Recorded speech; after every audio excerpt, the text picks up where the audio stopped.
ये फिल्म उन शानदार पुलिस वालों के नाम समर्पित है जो इस जमाने में भी वर्दी की शान को बरकरार रखते हैं। आप और हम जब अपने अपने घरों में सुख और चैन की नींद सो रहे होते हैं, तब ये जांबाज वफादार गर्मी सर्दी रात दिन आंधी और तूफान की परवाह न करते हुए अपना फर्ज निभाते हैं। इनकी एक ही लगन होती है, इनका एक ही ईमान होता है। अपना सुख और चैन कुर्बान करके अपनी जान पर खेल के इन्हें एक ही चीज की हिफाजत करनी है, एक ही चीज की रक्षा करनी है, कसम वर्दी की।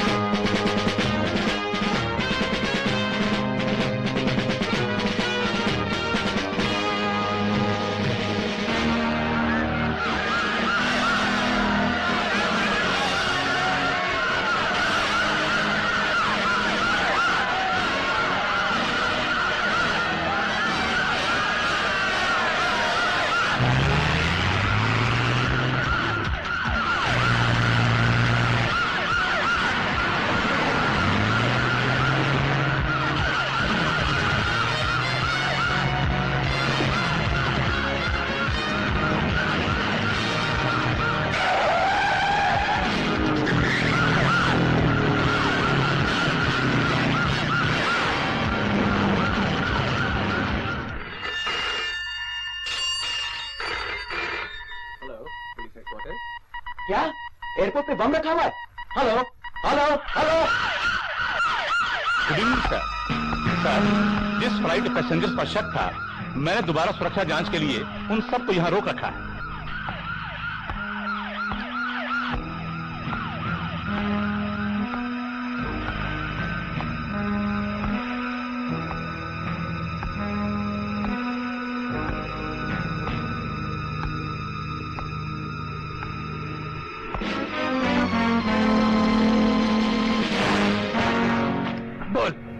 बम का रखा है।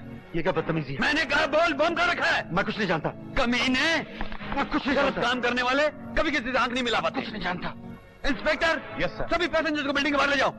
ओके, अब चलिए एवरीबॉडी आउट, क्विक, चलो चलो। अब इस बिल्डिंग में सिर्फ हम दोनों हैं। जब ये बम फटेगा तो इस बिल्डिंग के साथ साथ हम दोनों के चिथड़े उड़ेंगे। मैं तो एक पुलिस ऑफिसर हूं, सर पे कफन बांधकर मौत से खेलना मेरी ड्यूटी है। मगर तू अपनी रखी हुई मौत से मरेगा तो क्या होगा, ये सोचना तेरा काम है। मैं मरना नहीं चाहता। बम फटने में सिर्फ 2 मिनट बाकी हैं। मैंने बम वहां छुपाया है।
वेल डन विजय, वेल डन। तुमने पुलिस डिपार्टमेंट का नाम रोशन कर दिया। Thank you sir. अच्छा एक बात बताओ, उस आदमी के बारे में कुछ पता चला कि वो कौन है, क्या नाम है उसका? पासपोर्ट पे उसका नाम जैकी है सर, लेकिन मुझे लगता है वो नाम नकली है। कोई पुराना रिकॉर्ड? छानबीन चल रही है, लेकिन मुझे उम्मीद नहीं कि उसका कोई रिकॉर्ड होगा, क्योंकि ऐसे काम नए और जरूरतमंद लोगों से करवाए जाते हैं। और सुल्लू के पटेल जैकिशन ने यह क्यों बताया कि बम कहाँ रखा है? इंस्पेक्टर विजय ने उसी बम की धमकी दी थी भाई, मौत के डर से उसे बताना पड़ा। मौत के डर से अगर उसने हम सबका नाम बता दिया तो हमारी सारी जिंदगी जेल की सलाखों के पीछे कट जाएगी। मैंने तो आपको पहले मना किया था भाई। मैं होटल चलाता हूँ, जुआ खिलवाता हूँ, स्मगलिंग करवाता हूँ, लेकिन विदेशियों के हाथ में बिककर ऐसा कोई काम नहीं करता। ये मत भूलो कि इस काम के लिए हमें पूरे 2 करोड़ रुपए मिले हैं। मैं पार्टी को समझाने सिंगापुर जाता हूँ, तुम यहाँ के हालात संभालना। साहब निशा जी का फोन आया था, आपसे मिलना चाहती हैं। ठीक है।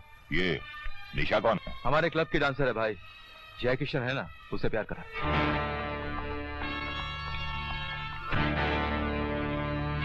जनार्दन साहब, सुना है जय किशन पकड़ा गया? हाँ। उसने अपनी जरूरत के लिए पहली बार इस तरह का काम किया, वो भी आपके कहने पर। हमने उससे वादा किया था कि अगर कोई गड़बड़ हुई तो हम उसे बचाकर इस देश से बाहर निकाल देंगे, और हम किसी भी कीमत पर अपना वादा निभाते। पुलिस उसे मारेगी, कहीं वो बर्दाश्त न कर सका और उसने जबान खोल दी तो? उसकी मजबूरी उसे जबान नहीं खोलने देगी, और तुम भी अपनी जबान बंद रखोगे। हम जानते हैं कि जय किशन से ज्यादा तुम अपनी बहन पूजा से प्यार करती हो। अगर तुम्हारी जबान में से एक शब्द भी निकला तो तुम्हारी बहन जिंदा नहीं रहेगी। जनार्दन वादा निभाना जानता है तो सजा देना भी आता है उसे।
इस नाकामी ने जय किशन को हमारे हाथों से और भी दूर कर दिया। अगर आप कहें तो उस पुलिस स्टेशन को बम से उड़ा दें सर। नहीं, जय किशन को हमें जिंदा छुड़ाना है, और यह काम सिर्फ एक ही आदमी कर सकता है। वो कौन है सर? दिमाग की ताकत से 2 नंबर की दुनिया में राज करने वाला चड्डा। दिल्ली से बात हो गई है। आज की मीटिंग में सीमेंट का कोटा दलाल एंड सन्स को दिया गया है। दलाल एंड सन्स आपके हिस्से का पैसा स्विट्जरलैंड में जमा करा देंगे। जापान से केमिकल का जो कॉन्ट्रैक्ट आपने कपूर एंड सन्स को दिलवाया था, वो माल गोदी में पहुंच चुका है, और कमीशन का 2.5 करोड़ रुपया जमा हो चुका है। गुड मॉर्निंग चड्डा साहब। Good morning Janardan. अंडरवर्ल्ड के जाने माने खिलाड़ी को आज हमारी जरूरत कैसे आ पड़ी? हम तो बस नाम के जाने माने हैं चड्डा साहब, असली खिलाड़ी तो आप हैं, जो जब चाहें जहां चाहें कुछ भी करवा दें। भाई, दोस्ती करना और दोस्ती करवाना तो हमारा बिजनेस है, और फिर जिसके दोस्त ही दोस्त हों उसका हर काम तो हो ही जाता है। आपकी दोस्ती हमें एक बहुत बड़ी मुसीबत से बचा सकती है चड्डा साहब। जैकी नाम का एक आदमी जो बम रखने के जुर्म में पकड़ा गया। जी हाँ, वही। उस काम के लिए मैंने उसे खरीदा था। इससे पहले कि पुलिस उसकी जबान खोल दे, हम चाहते हैं कि आप उसे। ये देश की सुरक्षा का मामला है मिस्टर जनार्दन, इसमें हमारा कोई भी सरकारी दोस्त मदद नहीं कर सकता। मैं जानता हूं चड्डा साहब, इसलिए हम उसे कानूनी तरीके से नहीं, पुलिस स्टेशन से फरार कराना चाहते हैं। इस काम की कीमत होगी 50 लाख रुपए। हमें मंजूर है, लेकिन यह काम है बहुत मुश्किल। मुश्किल को आसान करना चड्डा को बहुत अच्छी तरह आता है मेरे दोस्त। हम जानते हैं। Thank you. भूषण, जैकी का केस किस पुलिस स्टेशन में है, किस पुलिस इंस्पेक्टर के हाथ में है, इसकी फाइल मुझे 1 घंटे के अंदर चाहिए। Good afternoon sir. Good afternoon inspector. आइए आइए बैठिए। Thank you sir. भाई अगर काम ना हो और हम आपको ना बुलाएं तो आप तो हमको याद ही नहीं करते। सर आप बड़े बिजी हैं, किसी न किसी काम में मसरूफ रहते हैं। दोस्ती करना और दोस्ती कराना हम लोगों का बिजनेस है, और फिर दोस्त लोग हमको मसरूफ रखते ही हैं। वो फाइल ले आए आप? हाँ जी, ये लीजिए सर। इस केस को इंस्पेक्टर विजय हैंडल कर रहा है। अच्छा, ये इंस्पेक्टर विजय का इतिहास क्या है? इसके दादा ने आजादी की लड़ाई में जान दे दी। इसका बाप पुलिस में था। चंबल के डाकू उसके नाम से कांपते थे, पर वो ड्यूटी पे मारा गया। विजय का रिकॉर्ड ये कहता है कि गैर कानूनी काम करने वालों का ये कट्टर दुश्मन है। सर वर्दी को तो ये भगवान का चोला समझता है, और रिश्वत से इसे सख्त नफरत है। कमाल है, ऐसे लोग इस महंगाई के जमाने में जिंदा कैसे रहते हैं। खैर, आपने इस इंस्पेक्टर की खूबियां तो मुझे बता दी, अब जरा इसकी कमजोरियां भी बता दीजिए।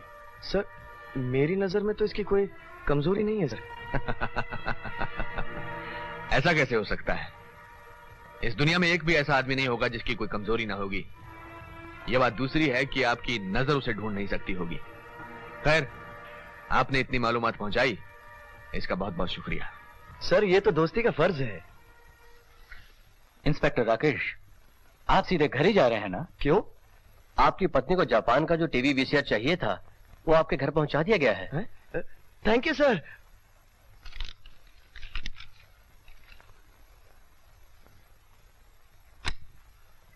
हीरा को अंदर भेजो। Yes sir. ये इंस्पेक्टर हमेशा इंस्पेक्टर ही रहेगा।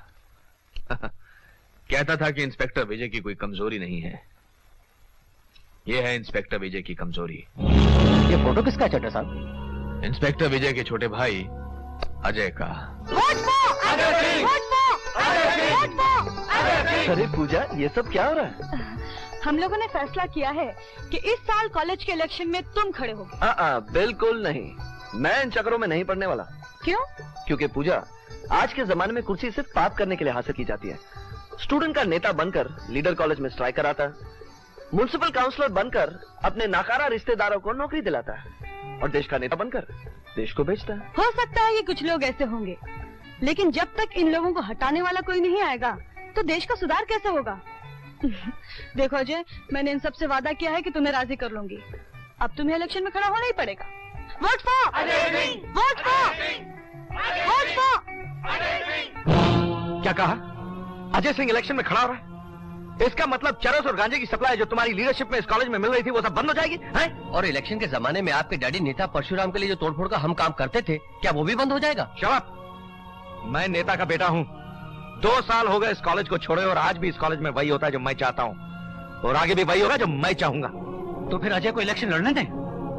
हाँ, इलेक्शन से हटाने की तरकीब। यस, नेता के बेटे की नीति यही कहती है कि अजय और पूजा की प्रेम कहानी इस कॉलेज में ऐसी फैलाई जाए कि इलेक्शन तो दूर की बात है, प्रिंसिपल उसे इस कॉलेज में अटेंडेंस भी नहीं देने देंगे। आज शाम को अजय और पूजा को इस क्लब में ले आओ और उनके कोल्ड ड्रिंक्स में नशे की गोलियां मिलाई जाएंगी। फिर देखना तमाशा।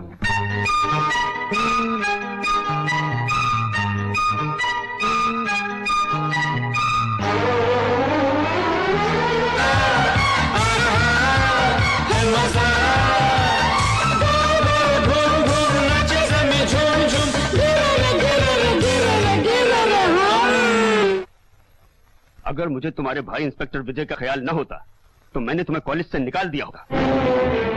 तुम्हारी सजा यह है कि तुम्हें कॉलेज के इलेक्शन में खड़े होने की इजाजत नहीं। ये तो सरासर ज्यादती है। तुमने उनसे कहा क्यों नहीं कि ये गंदी चाल किसने चली और क्यों चली? कुर्सी को पाने के लिए जो कुछ भी किया जाए उसे चाल नहीं, राजनीति कहते हैं, और इसीलिए तो मैं इसे नफरत करता हूँ। लेकिन हम उनके खिलाफ आवाज उठा सकते हैं, कॉलेज में स्ट्राइक करवा सकते हैं। छोड़ो भी, इस बहाने जो इनाम मुझे मिला मैं तो उसी से खुश हूँ। इनाम? हाँ, तुम्हारा प्यार। ये कोई इनाम से कम थोड़ी है।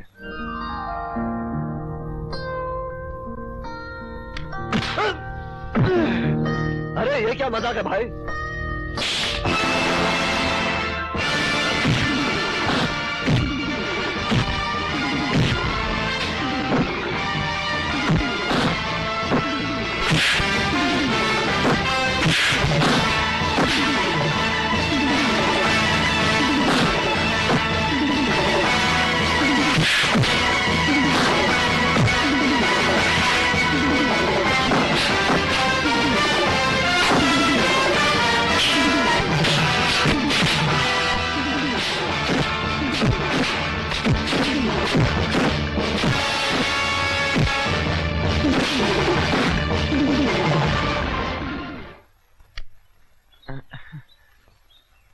कौन थे ये लोग?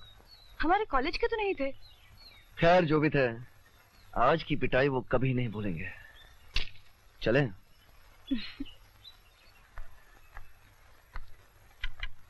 अजय, अरे भैया आप यहाँ कैसे चले आए अचानक? अब बैठिए ना। किन लोगों ने तुझ पर हमला किया था? ज्यादा चोट तो नहीं आई? आपको कैसे पता चला? पुलिस वाला हूँ, लोगों की हिफाजत करना मेरा फर्ज है। और फिर तू तो मेरा भाई है। भाई होने के नाते मेरी हिफाजत का ख्याल रखना वो तो ठीक है, लेकिन आजकल के पुलिस वाले सिर्फ अपनी कुर्सी का ख्याल रखते हैं। ये तू क्या कह रहा है? हमारे बाप दादाओं ने जिस वर्दी के लिए अपनी जानें दे दी, उसके लिए तू ये कह रहा है? वो दिन कुछ और थे भैया, जहाँ वर्दी की कसम निभाना सिपाही की शान होती थी, लेकिन आज के जमाने में वर्दी की हैसियत ही क्या है? हा? वो एक बंदिश है, बंदिश। आज का दौर भ्रष्टाचार और रिश्वतखोरी का है, जहाँ कुर्सी पर बैठने वाला सिर्फ अपनी कुर्सी संभालने की सोचता है।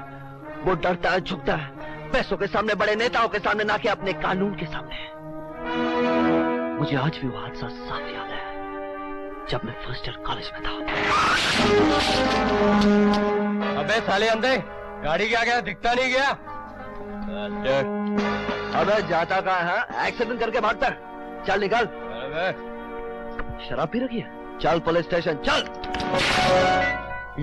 ये कौन है? इसने अपनी गाड़ी से एक आदमी कुचल दिया है, शराब भी पी रखी है। तेरे बाप के पैसे के लिए पी? यो शराब। इंस्पेक्टर कुमार जी जी जी जी जी। कैसी बातें करते हैं? आपकी सेवा करना तो हमारा धर्म है। जी धन्यवाद।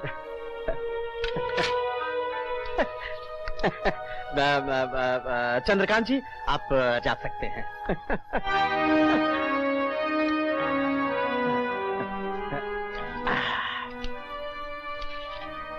ये सब क्या है इंस्पेक्टर साहब? इसे यहाँ लाकर कानून की जो आपने सेवा की है उसके लिए बहुत बहुत धन्यवाद, बहुत बहुत शुक्रिया। अब आप भी जा सकते हैं। मैं जानना चाहता हूँ आपने इसे छोड़ा क्यों? आप क्यों अपना और मेरा वक्त जाया कर रहे हैं? जाइए ना। देखिए इंस्पेक्टर साहब, मैं यहाँ से उस वक्त तक नहीं जाऊंगा जब तक आप मुझे उसको छोड़ने की वजह नहीं बताते। वो आदमी मुजरिम, उसके जुर्म का चश्मदीद गवाह मैं हूँ। आप जानना चाहते हैं? वो इस इलाके के एमएलए का बेटा है और उन्हीं का फोन आया था कि उसके खिलाफ कोई कार्रवाई न की जाए। आप उस एमएलए की नौकरी नहीं, सरकार की नौकरी करते हैं। लेकिन सरकार वो चलाते हैं, कानून वो बनाते हैं। अगर मैं उनकी बात नहीं मानूंगा तो मुझे नौकरी से निकलवा सकते हैं। मेरा तबादला किसी छोटे से गांव में करवा सकते हैं। आपको नौकरी की फिक्र है, तबादले का डर है, और ये वर्दी जिसकी कसम खा के अपने कानून की हिफाजत करने का वचन दिया था, उसकी आपको कोई परवाह नहीं? उसके लिए आपका कोई फर्ज नहीं? कौन है जिसे अपने फर्ज की परवाह है? मैंने बेशुमार ईमानदार ऑफिसर्स को झूठे केसेस में फंसकर जेल की सलाखों के पीछे जाते हुए देखा है, और सस्पेंड होकर बेकारी में शराब पी पी के मरते हुए देखा है। न मैं सस्पेंड होना चाहता हूँ और न मैं जेल जाना चाहता हूँ। मैं तो जिंदगी के बाकी दिन भगवान के सहारे अपने बाल बच्चों को लेकर सुख में गुजारना चाहता हूँ।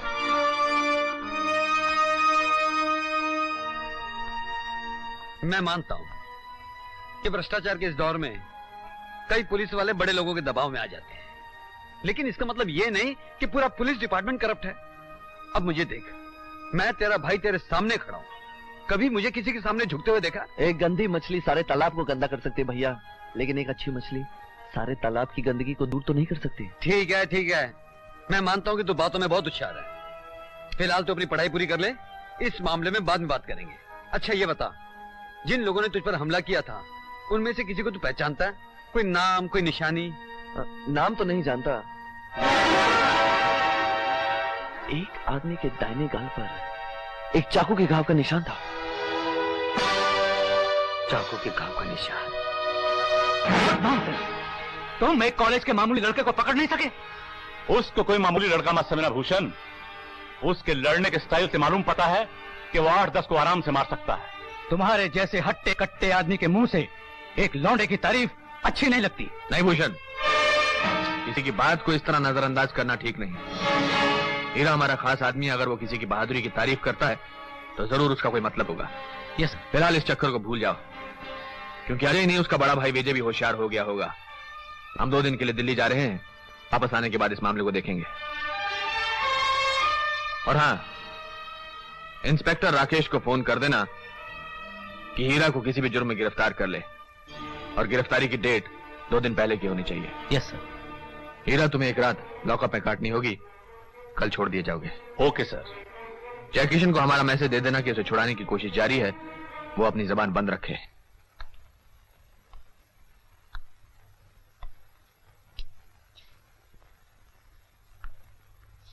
जैकी, जैकी,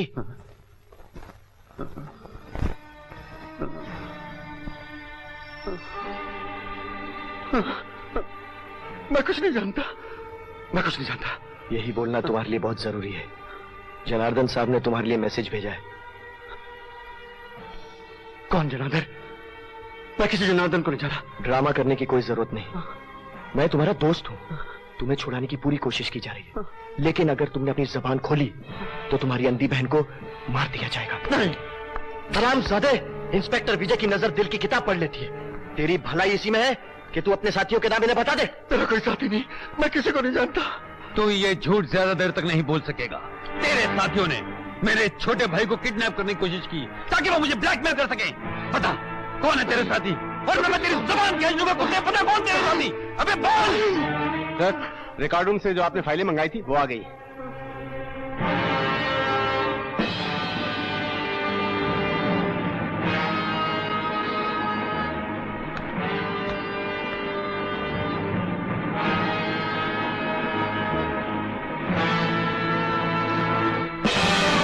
आदमी के दाहिने गाल पर एक चाकू की घाव का निशान था।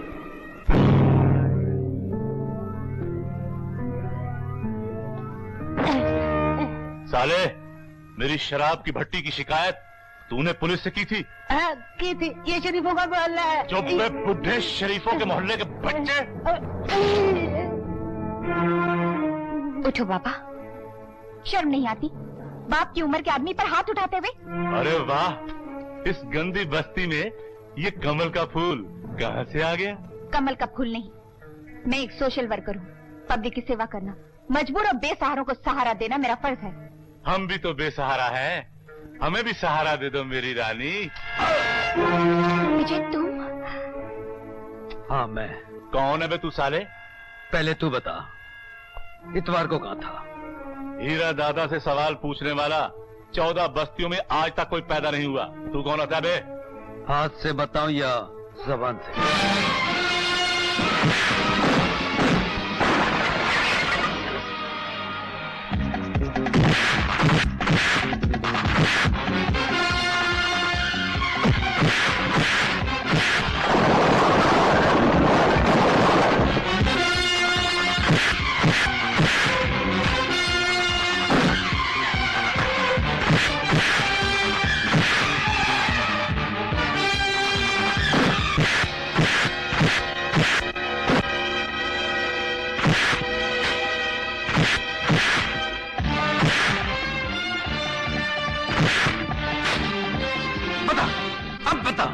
इतवार को तो कहा था, बोल। विजय, इतवार को तो ये पल्टन रोड पुलिस स्टेशन में था।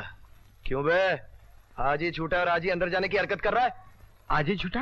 हाँ, इस मोहल्ले में मैंने इसे शराब की भट्टी लगाते हुए शनिचर को पकड़ा था। आज ही इसकी जमानत हुई है। मैंने सोचा देखा हूं कहीं फिर कोई हरकत तो नहीं कर रहा। इसका मतलब ये कि इतवार को ये लॉकअप में था? हाँ, क्यों? कुछ नहीं, ये बस्ती में दंगा फसाद कर रहा था। ले जाओ इसे, ले जाओ इसे। इसका मतलब है अजय पर किसी और ने हमला किया था।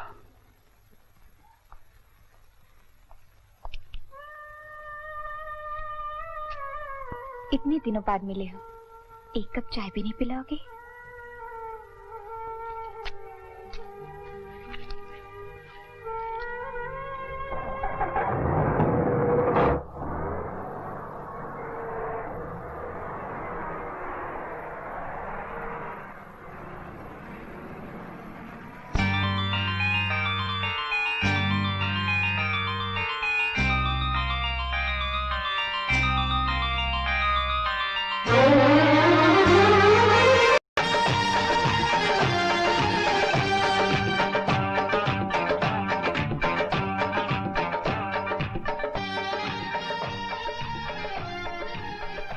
विजय, हम दोनों की मुलाकात को पूरे 2 महीने हो गए, फिर भी ऐसा लगता है जैसे आज ही मिले हो। ऐसा क्यों? यही तो प्यार का करिश्मा है, जिससे 2 इंसान जीवन साथी बनकर सारी जिंदगी गुजार देते हैं। मुझे कब बनाओगे? क्या जीवन साथी? अरे इतनी जल्दी क्या है, पहले मुझे अच्छी तरह समझ तो लो। हम दोनों एक दूसरे से प्यार करते हैं, इससे ज्यादा क्या समझना। वैसे भी मैं अपने डैडी की इकलौती बेटी हूँ। इससे पहले कि वो मेरी शादी कहीं और कर दें, मैं चाहती हूँ कि तुम मुझे उनसे मांग लो। कब आ रहे हैं वो? कल अमेरिका से उनका फोन आया था, 1-2 दिन में बॉम्बे पहुँचेंगे। मैं चाहती हूँ तुम भी मेरे साथ बॉम्बे चलो। मुझे इतनी लंबी छुट्टी नहीं मिलेगी। लंबी छुट्टी की क्या जरूरत है, सुबह प्लेन में जाएंगे, शाम को वापस। मैम साहब, बॉम्बे प्लेन से आने जाने का किराया है 2500 रुपए और मेरी तनख्वाह है 2000 रुपए। इसलिए सरकार ने हम जैसों के लिए ट्रेन बनाई है। और सुनो, शादी के बाद तुम्हें भी ट्रेन में ही चलना होगा। तुम मेरे साथ हो तो ट्रेन क्या, मैं पैदल भी चल सकती हूँ। That's like a good girl.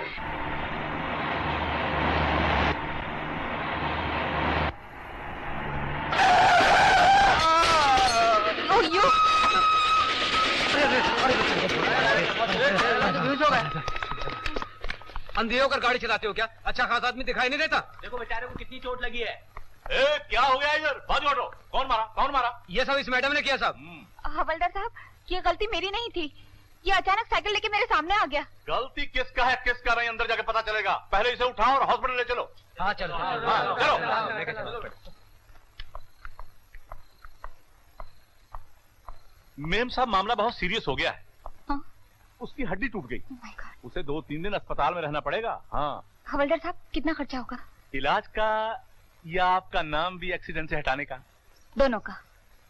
जास्ती नहीं होगा मेम साहब, खाली 3000 रुपया होगा। हम क्या लिखेगा रिपोर्ट में कि वो साइकिल से गिरा और उसका हड्डी टूट गया। ठीक है, मैं 5000 देती हूँ। अरे मेम साहब, फिर तो आप एक और एक्सीडेंट का डालो ना, वो भी अपन संभाल लेगा। ये लो। साहब, तुम जैसे लोग ही पुलिस डिपार्टमेंट को बदनाम करते हो। तुम जैसों को गोली मार देनी चाहिए। गलती हो गया साहब। ये गलती नहीं, जुर्म है। आज से मैं तुम्हें सस्पेंड करता हूँ। और तुम मेरे साथ पुलिस स्टेशन चलो। ओह कम ऑन विजय। मैं तुम्हें एक्सीडेंट करने और रिश्वत देने के जुर्म में गिरफ्तार करता हूँ। मजाक मत करो विजय। कानून का मजाक उड़ाने वालों से मैं मजाक नहीं किया करता, उन्हें सजा दिलाता हूँ। Come on.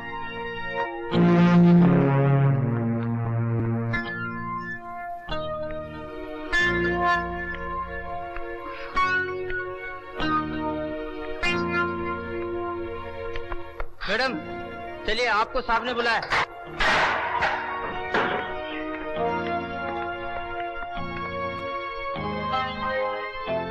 I am sorry आरती जी, आपको इतनी देर लॉकअप में रहना पड़ा।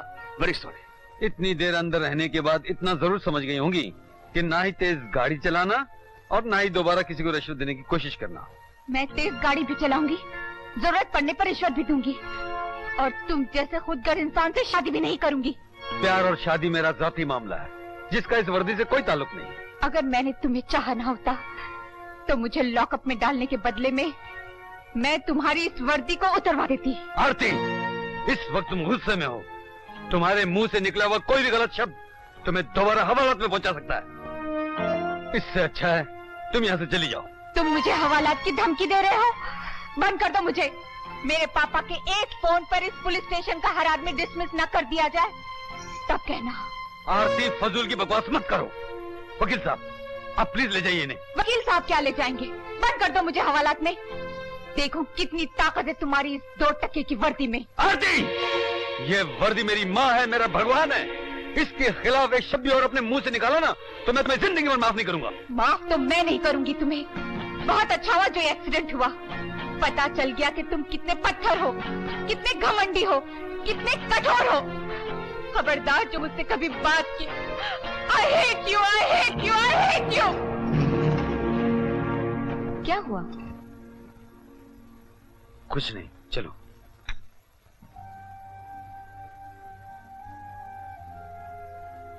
क्या मौन व्रत रखा है? कुछ बोलोगे नहीं? तुम्ही ने कभी मना किया था। आज मैं ही कह रही हूँ। जरूरी नहीं कि तुम्हारी हर बात मानूं। बहुत नाराज हो मुझसे? तुम नफरत कर सकती हो, मैं नाराज भी नहीं हो सकता। गुस्से में इंसान कुछ भी बोल देता है विजय। तुमसे नाराज होकर मैं अपने आंटी के पास अमेरिका चली गई थी। पिछले महीने आई हूँ, तुम्हारे घर गई, पता चला तुम्हारा ट्रांसफर हो गया है। तब से बराबर तुम्हें ढूंढ रही हूँ। किस लिए? माफी मांगने के लिए। दुनिया का सबसे होशियार आदमी होगा जिसने माफी का शब्द निकाला। किसी को गाली दे दी, माफी मांग ली। किसी के दिल को ठेस पहुंचा दी, माफी मांग ली। अगर ये माफी जैसा शब्द ना होता तो तुम जैसे लोगों को बहुत परेशानी हो जाती है ना? मैं जानती हूँ, मैंने तुम्हारा दिल बहुत दुखाया है। तुम जो सजा चाहो मुझे दे सकते हो, लेकिन तुमसे दूर हो जाने में ही मेरी भलाई थी। भलाई? हाँ विजय, किसी भी चीज की कदर उसके दूर हो जाने के बाद ही होती है। तुमसे दूर जाके मुझे तुम्हारी वैल्यू का पता चला। अपने कर्तव्य पे अटल रहने वाला, सच्चाई के लिए किसी की परवाह न करने वाला, फर्ज पर प्यार को बलिदान करने वाला, तुम जैसा दूसरा कहीं नहीं देखा विजय। मुझे तुम पर फख्र है। I am proud of you Vijay. जिस दिन से तुम्हारी अच्छाइयां समझ में आई, उस दिन से मैंने अपने आप को बदलना शुरू कर दिया। सादगी का लिबास पहनने लगी। हमदर्दी और इंसानियत को समझने के लिए सोशल वर्कर बन गई। हवाई जहाज में उड़ने की जगह ट्रेन में सफर करने लगी। मुझे आखिरी बार माफ कर दो विजय। अब कभी तुम्हें मुझसे शिकायत नहीं होगी।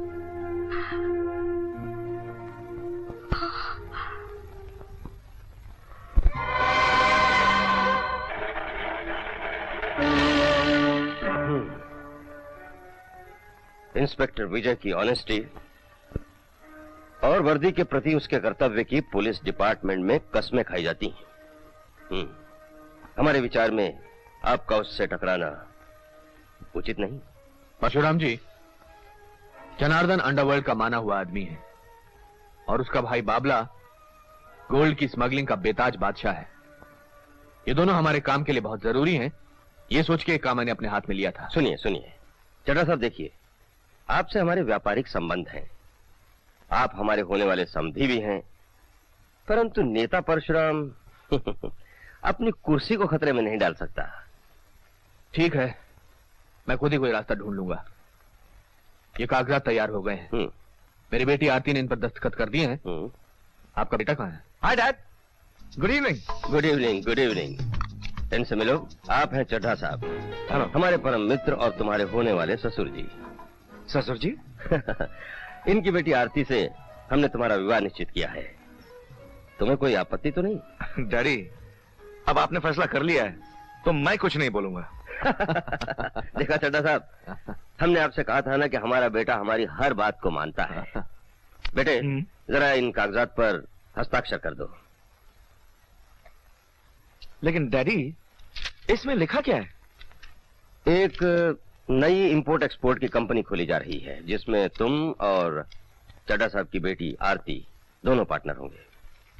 हम एक्सपोर्ट क्या करें? यहां से भेजा जाएगा चरस और अफीम और वहां से आएगा सोना, गोल्ड। आपका मतलब ये सब इस कंपनी के नाम पर? इसमें हैरानी की क्या बात है? नेता परशुराम के बेटे और उनकी बहू की कंपनी होगी। चाय के पैकेट्स में चरस और अफीम जाएगी और ड्राई फ्रूट्स के डिब्बों में वहां से सोना आएगा। और फिर एक्सपोर्ट इंस्पेक्शन काउंसिल के कुछ ऑफिसर्स को तो आपके पिताजी जानते ही होंगे। हाँ dad, that's nice, that's nice.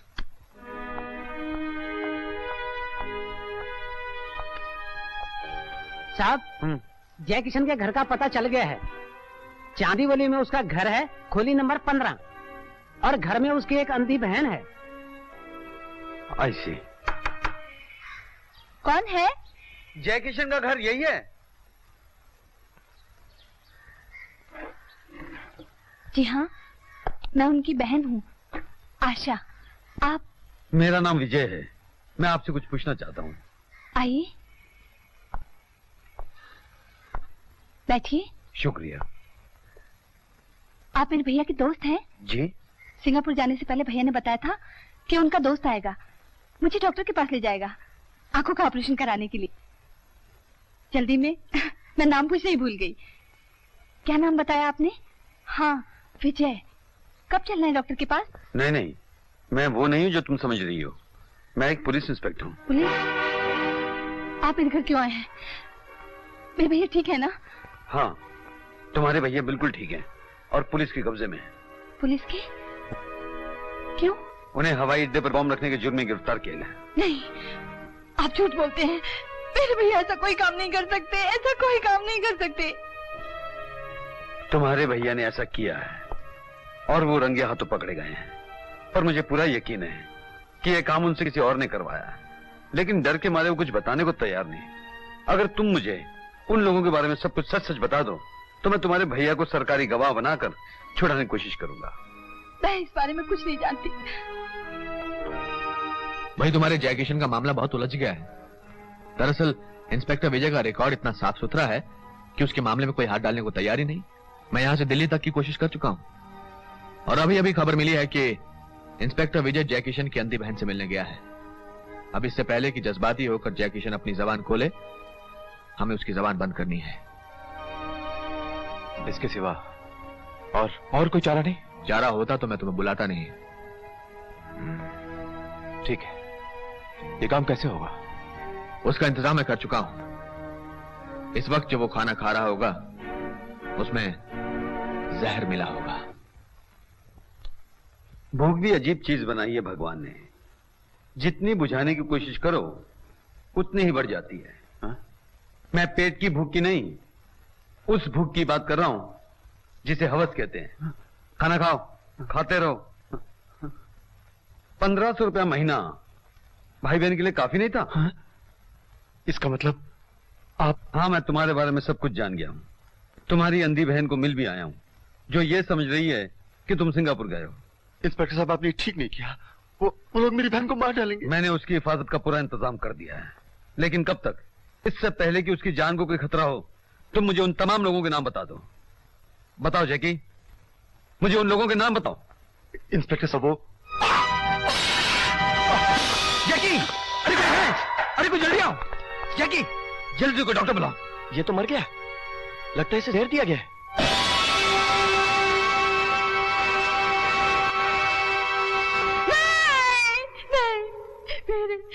मेरे भैया मुझे इस तरह बेसहारा छोड़कर नहीं जा सकते, नहीं जा सकते। धीरज रखो बहन, धीरज रखो। जाने वाला तो चला गया, लेकिन हमें उसे सजा दिलवानी है जो जयकिशन की मौत का जिम्मेदार है। कुछ नहीं कर पाएंगे आप उसका, कुछ नहीं कर पाएंगे। पुलिस स्टेशन में आपकी हिफाजत में जिसने मेरे भैया को जहर देकर मार दिया, कुछ नहीं कर पाएंगे आप उसका।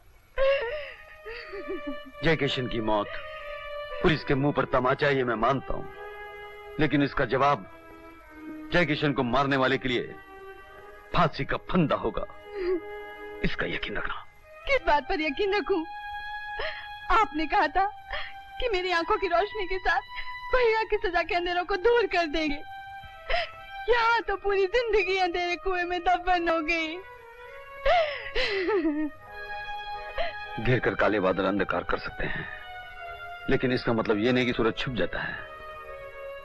क्या तुम जयकिशन के किसी ऐसे दोस्त को जानती हो जिससे वो दिल की हर बात करता हो? हाँ, लेकिन भैया कभी कभी निशा नाम की डांसर का जिक्र किया करती थी। निशा? कहाँ डांस करती है वो? मुझे नहीं मालूम। तुम्हारे भैया अपनी सारी चीजें कहाँ पर रखा करते थे? शायद उसमें कोई काम की चीज मिल जाए। सामने वाली ड्रॉर में भैया अपनी सारी चीजें वहीं रखा करते थे।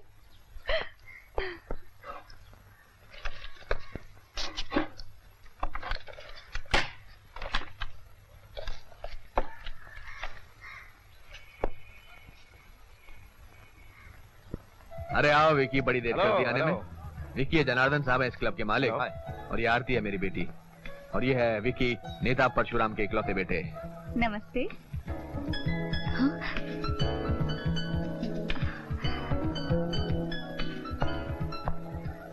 विजय, एक्सक्यूज मी डैड। हाय विजय। अरे आरती, तुम? मैं अपने डैडी के साथ आई। ये इंस्पेक्टर यहाँ क्या करने आया है? चला साहब, आपकी बेटी इस इंस्पेक्टर को कैसे जानती है? Inspector Vijay, my dad. Hello. Hello. Vicky. Hello. Mister Janardan. आइए इंस्पेक्टर साहब, क्या लेंगे? मिस्टर जनार्दन, पुलिस वाले सिर्फ मालूमात लेने आते हैं। मालूमात? जी हाँ, आपके यहाँ ये लड़की डांस करती है। आपके आदमी ने बताया कि उसका नाम निशा है। क्या पूछना है आपको इससे? जय किशन नाम का आदमी पुलिस ने पकड़ा था। निशा उसे जानती है। जी मुझे मालूम नहीं, लेकिन निशा से कुछ पूछने के लिए आपको इंतजार करना पड़ेगा। उसके प्रोग्राम का वक्त हो रहा है। Ladies and gentlemen, here comes your favorite Miss Nisha.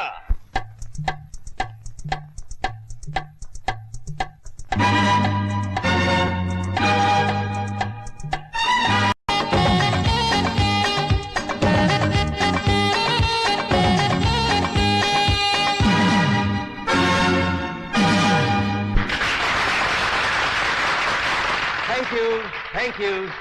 Ladies and gentlemen, thank you. निशा जी, आप कुछ कहिए।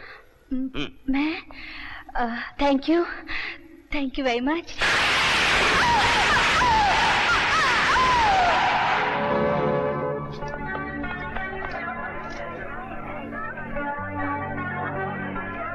Don't move, it's a police case.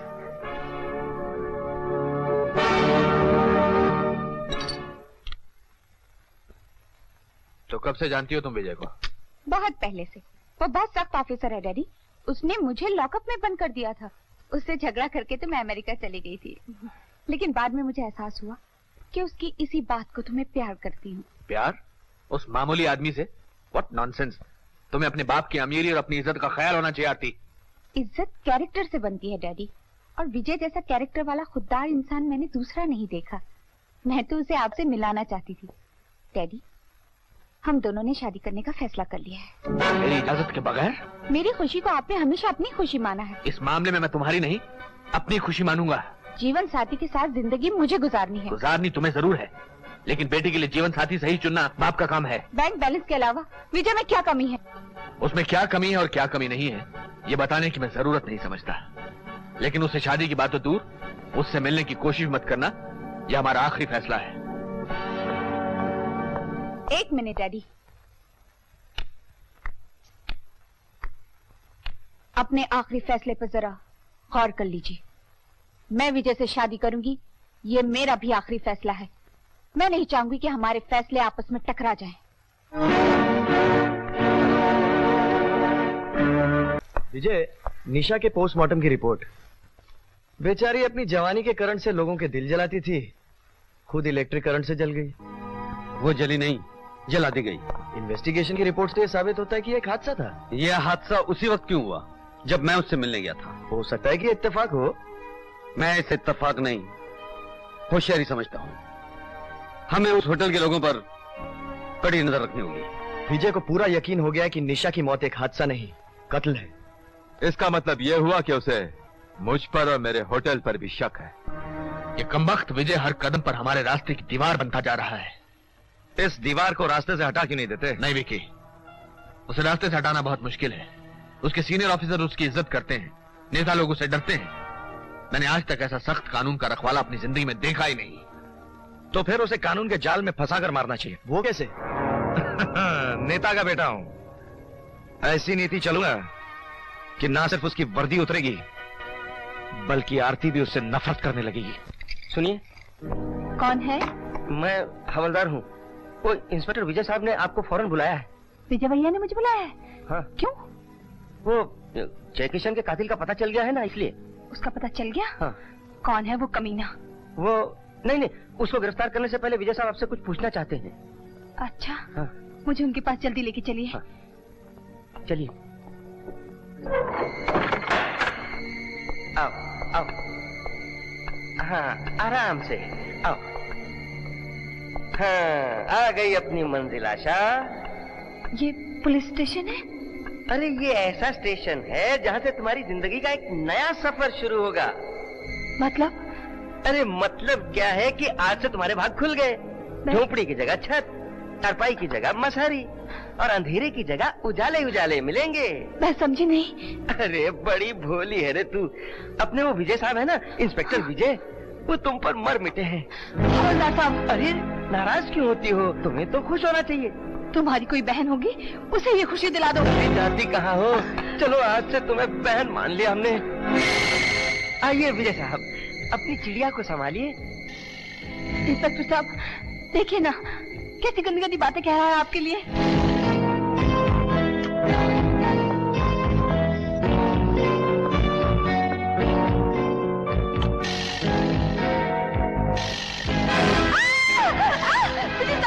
ये क्या कर रहे हैं?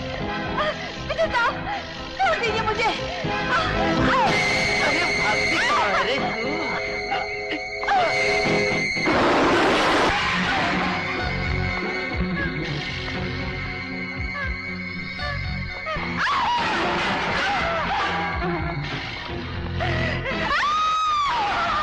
विजय साहब मुझे छोड़ दीजिए।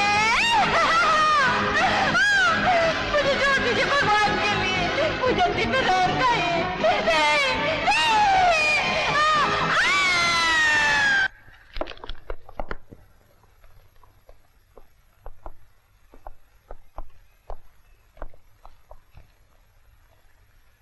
अरे आओ राकेश आओ, बहुत अच्छे मौके पर आए हो। लो चाय पियो, मैंने अपने हाथों से बनाई है, बहुत कम लोगों को नसीब होती है। मैं चाय पीने नहीं आया हूँ, तुम्हारे लिए हथकड़ी लाया हूँ। हथकड़ी? ये रहा तुम्हारी गिरफ्तारी का वारंट। मेरा जुर्म क्या है? तुमने जैकी की बहन आशा का बलात्कार किया है।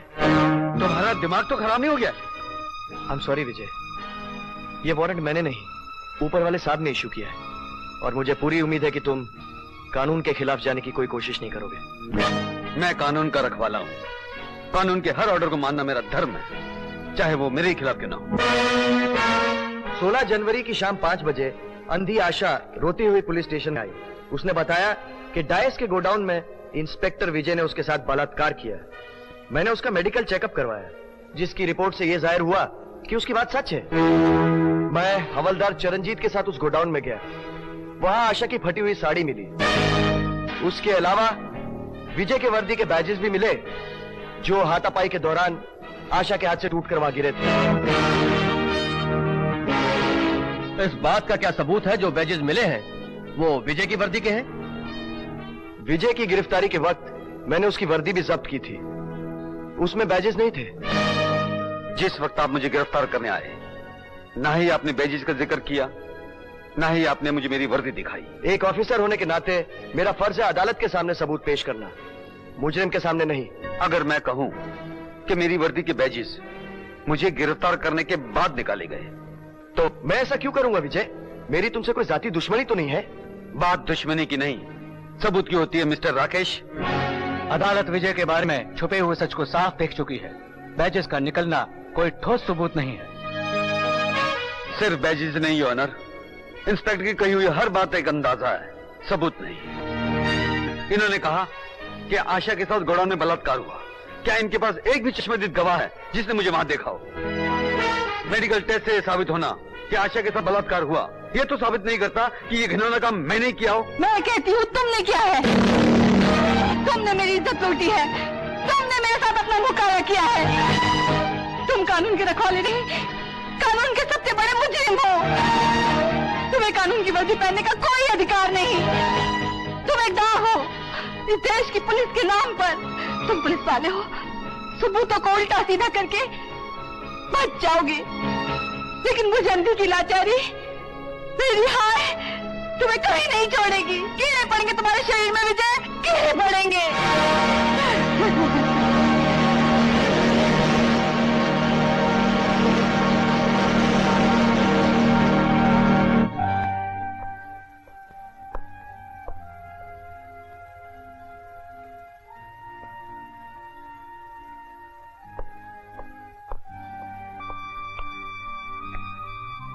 विजय, अदालत धोखा खा गई ना? मैं इसे अदालत का धोखा खाना नहीं, तकदीर की गर्दिश कहूंगा। मेरे भाग्य में जेल की सलाखें लिखी थी, वो इस बहाने मिल गई। तुम इसे अंधे कानून की भूल नहीं कहोगे? बिल्कुल नहीं, कानून ने सबूतों की सच्चाई पर फैसला किया है। भूल किए उन सबूतों को पेश करने वालों ने, खास तौर से वो अंधी लड़की, उसकी तड़प, उसका बयान वो चीख चीख कर कह रही थी कि वो सच कह रही है। और सच ये है कि तुमने ऐसा नहीं किया। मेरे और उसके सच के बीच में झूठ की एक दीवार है। उसकी सच्चाई क्या है इस वक्त मैं समझ नहीं पा रहा हूँ। जेल में रहकर तुम इस सच्चाई को कैसे साबित कर सकोगे? सच्चाई की ताकत बहुत बड़ी होती है आरती। वक्त आने पर वो झूठ के पाताल का सीना चीरकर बाहर निकल आती है। इंसान को चाहिए कि वक्त का इंतजार करे।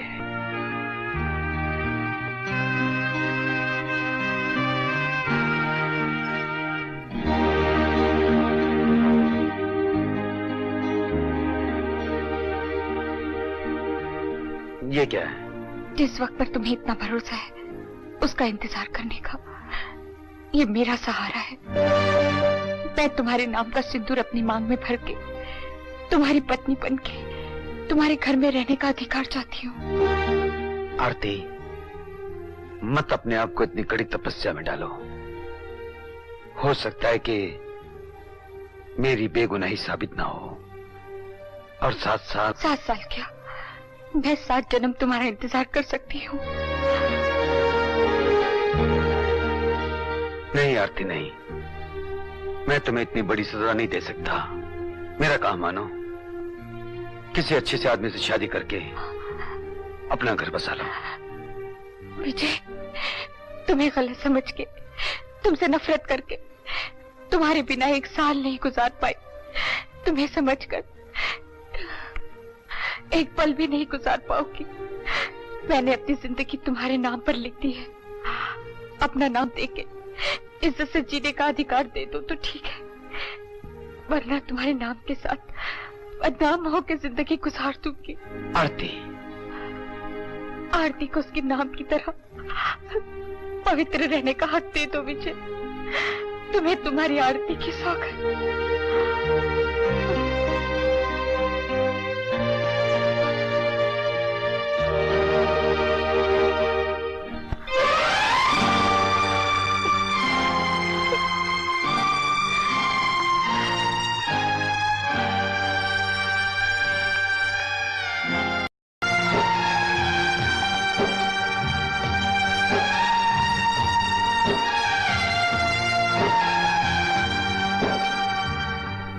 अरे पूजा, तुम यहाँ क्या कर रही हो? तुम्हें बॉम्बे नहीं चलना?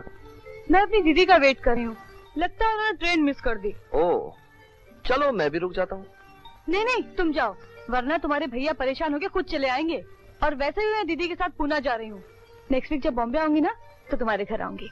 तुम अपनी दीदी को साथ जरूर लाना। मैं अपने भैया को तुम्हारे बारे में सब कुछ बता दूंगा। मैं चलूं?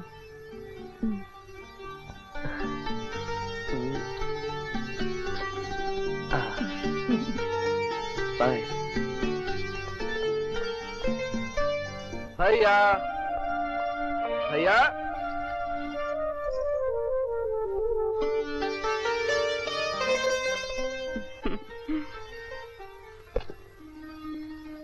आप? मैं तुम्हारी भाभी हूँ। भाभी? ये कैसे हो सकता है? देखिए, मजाक मत कीजिए, सच सच बताइए, आप हैं कौन? मैं सच कह रही हूँ अजय। ये ठीक है कि कोई मंडप नहीं सजा, कोई बारात नहीं आई, कोई डोली नहीं उठी। बस तुम्हारे भैया के पवित्र हाथों ने इस मांग में सिंदूर भरा और हम जीवन साथी बन गए। लेकिन भैया मुझे तो बताते, वो है कहाँ? वो जेल में है। क्या?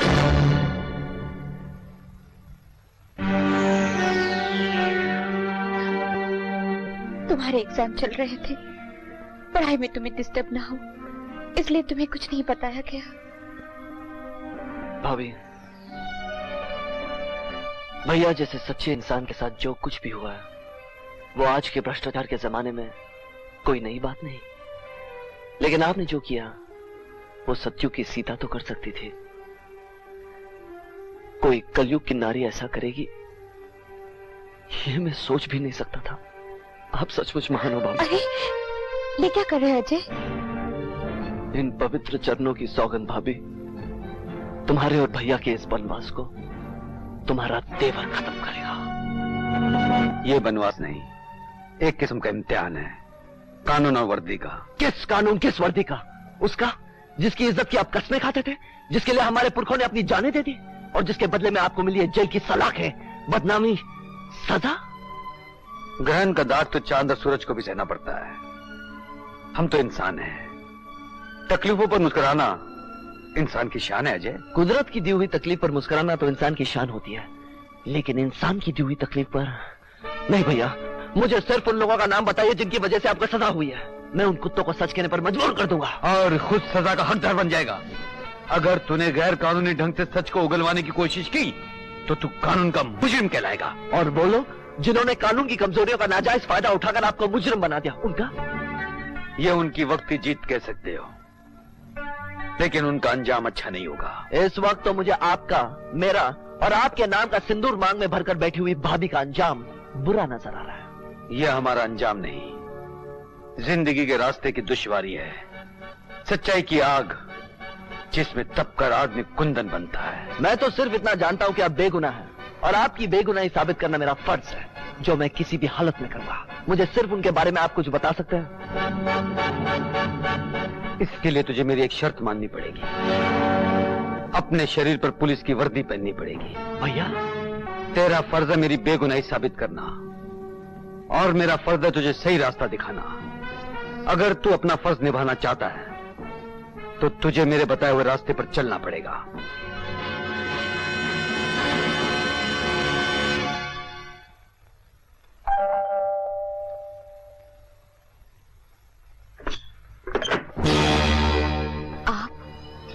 मैं बाहर गाड़ी में तुम्हारा इंतजार कर रहा हूं, चलो। नहीं पिताजी,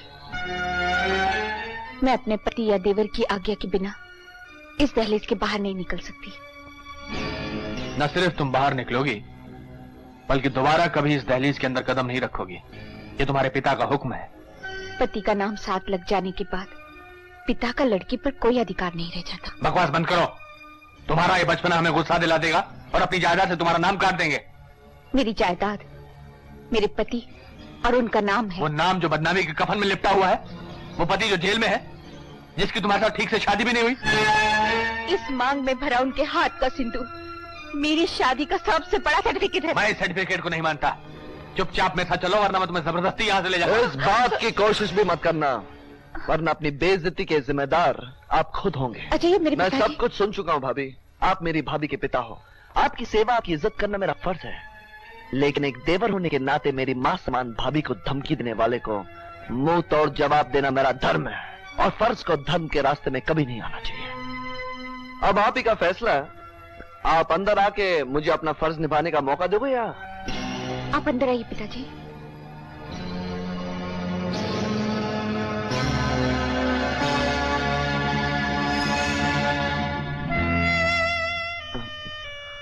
आई एम सॉरी भाभी, मैंने आपके पिता के साथ ये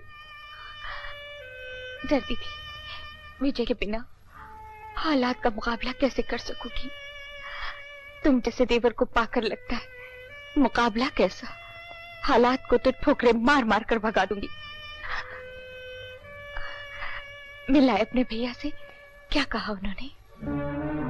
कहने लगे कि जब तक तुम पुलिस की वर्दी पहनकर नहीं आओगे, मैं अपने फंसाने वालों के बारे में कुछ नहीं बोलूंगा। अब तुम ही बताओ भाभी, क्या दिया इस वर्दी ने उन्हें जो मुझे भी उसमें बांधना चाहते हैं? वो तुम्हें बांधना नहीं चाहते थे, तुम्हारे हाथों को मजबूत करना चाहते हैं। भाभी, आज के जमाने में वर्दी मजबूती नहीं, एक बंधन है, एक डोर है जो आदमी को कठपुतली की तरह बांध के रखता है, और जिसे नचाते हैं वो लोग जिनका पैसा कानून को खरीद लेता है, वो नेता, वो अधिकारी जो अपनी सीट, अपनी पोजीशन का नाजायज फायदा उठाते हैं। इतनी सच्ची बात तुम जैसा हर नौजवान समझ ले तो आने वाले कल का इतिहास बदल सकता है। पैसे और कुर्सी की नाजायज ताकत के सामने तुम जैसे वर्दी की इज्जत, वर्दी की कसम खाने वाले जब झुकना छोड़ देंगे, तभी तो बदलेगा आज का ढांचा, देश का भविष्य।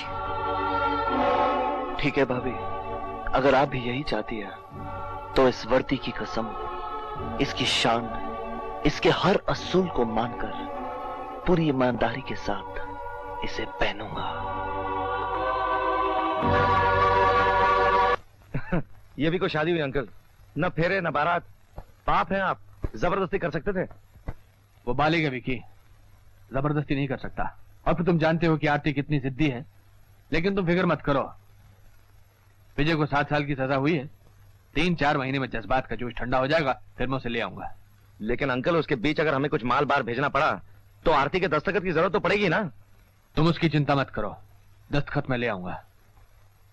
विजय के प्यार ने उसका दिल जरूर जीत लिया है, लेकिन उसके प्यार में इतना दम नहीं जो बाप के अधिकार को छीन सके। मैं कसम खाता हूँ इस वर्दी की, मैं कसम खाता हूँ इस वर्दी की कि इस देश के कानून को सच्चाई से निभाने के लिए अपनी जान की बाजी लगाने से भी मैं पीछे नहीं हटूंगा। जय हिंद। जय हिंद।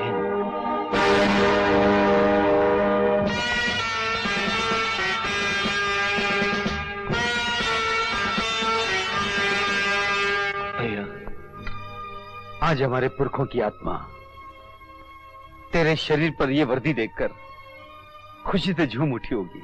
मेरी आत्मा तो उस वक्त खुश होगी जब मैं आपको इस कैदी की वर्दी से आजाद करवाऊंगा। तू ऐसा करेगा मेरे भाई, इसका मुझे पूरा यकीन था। भैया, मैंने आपके केस पेपर्स पढ़े। उस हरामजादी अंधी लड़की। नहीं अजय, नहीं, उस लड़की के बारे में गलत मत सोच। मेरी दिली तमन्ना है कि मैं उसका ऑपरेशन कराऊं, उसकी आंखें वापस दिलाऊं। ये आप उस लड़की के बारे में कह रहे हैं जिसके झूठे बयान ने आपके नाम, आपकी इज्जत को बदनाम किया, आपको सजा दिलाई? मेरा तजुर्बा कहता है अजय कि आशा ने जो कुछ भी अदालत में कहा वो सच है। और आप ऐसा घिनौना काम नहीं कर सकते, ये भी सच है। वो कौन सी बात है, कौन सी चाल है जिसने आशा के झूठे बयान में सच्चाई जैसी ताकत पैदा कर दी? इसका पता तुम्हें लगाना है। इस खेल की शुरुआत उस दिन हुई थी जब मैंने जय किशन को गिरफ्तार किया था। जय किशन आशा का भाई था। वो जनार्दन के होटल में डांस करने वाली निशा से प्यार करता था, वही काम करता था। तुम्हें अपनी तफ्तीश की शुरुआत जनार्दन के होटल से करनी होगी।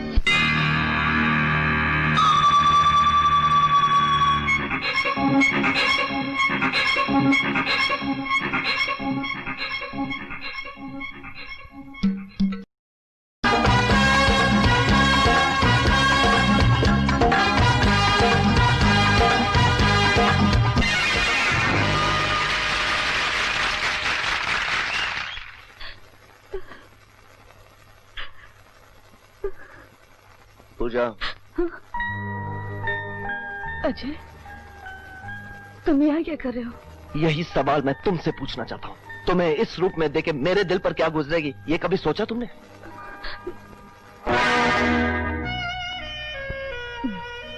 मेरा तुम्हारा ऐसा तो कोई रिश्ता नहीं जो मैं तुम्हारे दिल के बारे में सोचूं। पूजा, हम दोनों एक कॉलेज में पढ़े लिखे, साथ उठे बैठे। इसका मतलब ये नहीं कि तुम मेरी जाती जिंदगी में दखल दो। तुम्हारा दिमाग तो खराब नहीं हो गया? ये तुम कह रही हो? तुम जो मेरे प्यार का दम भरती थी, तुम जो मेरा प्यार, और तुमसे? कॉलेज में तो ऐसे पास टाइम चलते ही रहते हैं। तुम इतना सीरियस हो जाओगे ये मैं सोच भी नहीं सकती थी। पूजा, ये तुम क्या कह रही हो? क्या बात है मिस पूजा? कुछ नहीं जनार्दन साहब, ये मेरे कॉलेज के साथी हैं और बेचारे किसी गलतफहमी का शिकार हो गए हैं। हाँ। क्यों इंस्पेक्टर, गलतफहमी दूर हो या नहीं? सिर्फ गलतफहमी ही नहीं, बहुत कुछ दूर हो गया। थैंक यू मिस पूजा।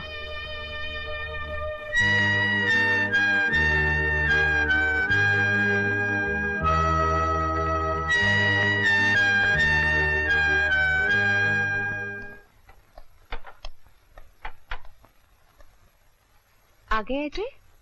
चल हाथ मुंह धो ले, मैं खाना लगाती हूँ। तुम खा लो भाभी, मुझे भूख नहीं है।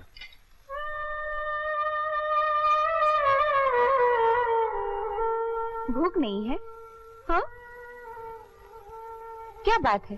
तेरी तबीयत तो ठीक है? मैं बिल्कुल ठीक हूँ भाभी, मुझे अकेला छोड़ दो। ए, क्या हुआ? बता ना क्या हुआ?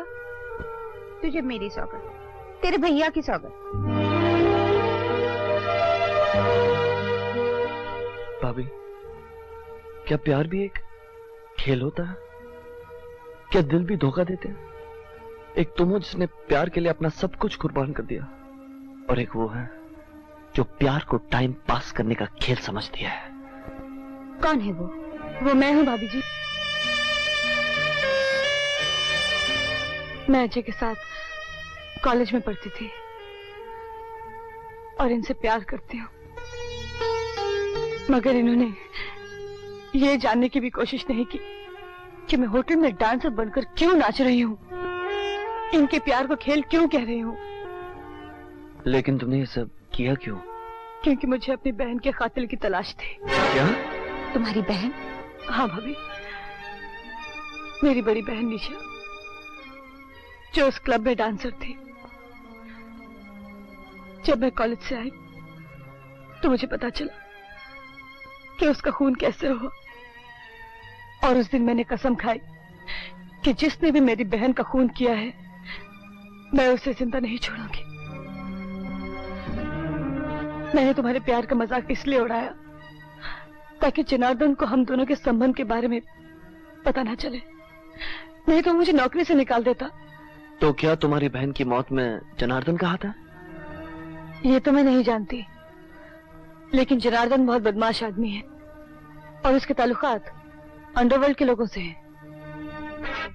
अजीब इत्तेफाक है, मेरे भैया उसी केस की इंक्वायरी करने गए थे जब उन्हें फंसाया गया था।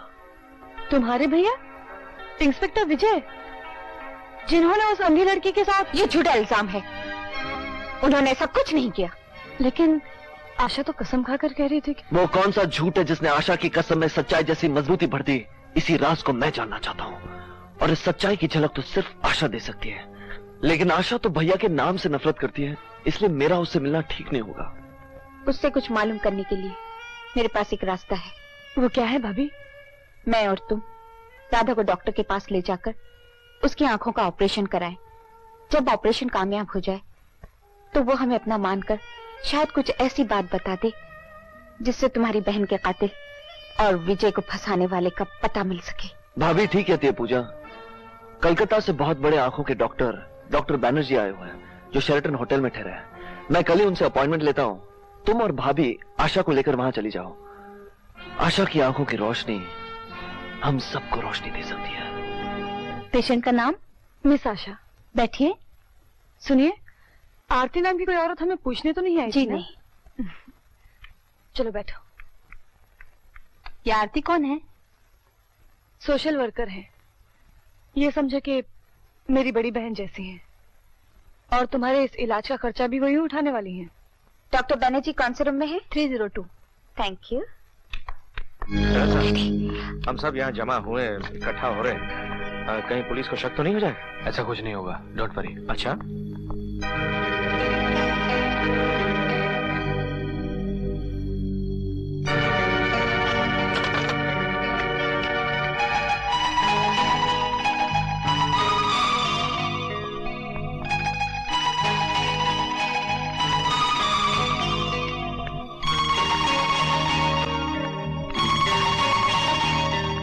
चड्ढा साहब, सिंगापुर का काम हो गया है, पार्सल तैयार हैं। आप जब कहेंगे हम जहाज में चढ़वा देंगे। हमारे आदमी ड्यूटी पर कब होंगे इसकी खबर मैं जनार्दन को कल कर दूंगा। यहाँ से जो माल जाना है वो जमा हो गया, कल तक सब जमा हो जाएगा। वहां से आपके पार्सल निकलेंगे और यहाँ से हमारे। लेकिन आपकी बेटी के साइन के बगैर माल उतरेगा कैसे? डोंट वरी, वो मेरी बेटी है, मेरे से अलग रहती है, लेकिन करेगी वही जो मैं चाहूंगा।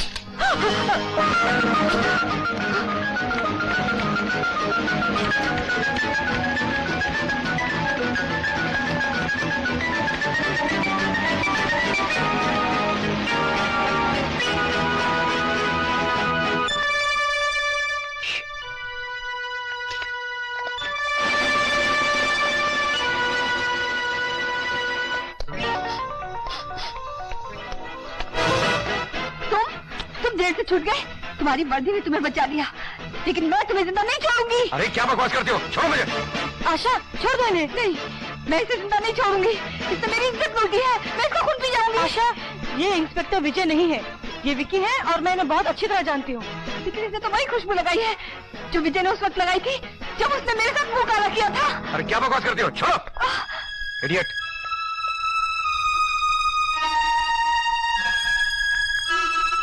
क्या विकी की खुशबू पर उसने भैया को पुकारा? हाँ अजय, वो कह रहे थे कि उस हादसे के समय विजय भैया ने भी सेम खुशबू लगाई थी।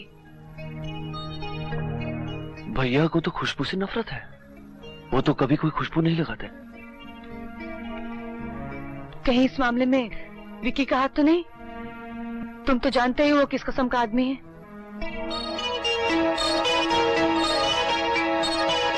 खुशबू पहचान लेने का मतलब ये नहीं कि उस अंधी के बयान पर कानून तुम्हें गिरफ्तार कर ले। नहीं अंकल, मुझे इंस्पेक्टर अजय की चिंता है। मुझे मालूम हो चुका है कि उस अंधी का डॉक्टर से उसी ने अपॉइंटमेंट लिया था। हो सकता है उस अंधी को कुछ बातें याद आ जाएं जो अजय को बता दे और वो उन बातों के जरिए मुझ तक पहुंचाए। उसका एक ही उपाय है,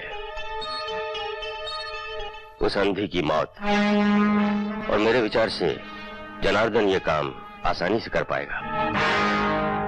इस काम के लिए जनार्दन को कहने की जरूरत नहीं है। ये छोटा सा काम मेरा आदमी हीरा कर देगा।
बोल, तुझे किसने भेजा?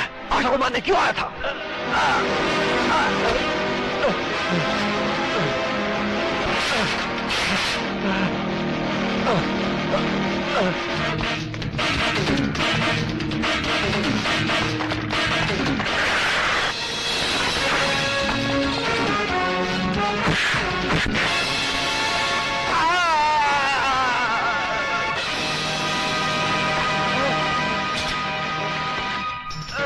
बोल, किसने भेजा है तुझे? बोल!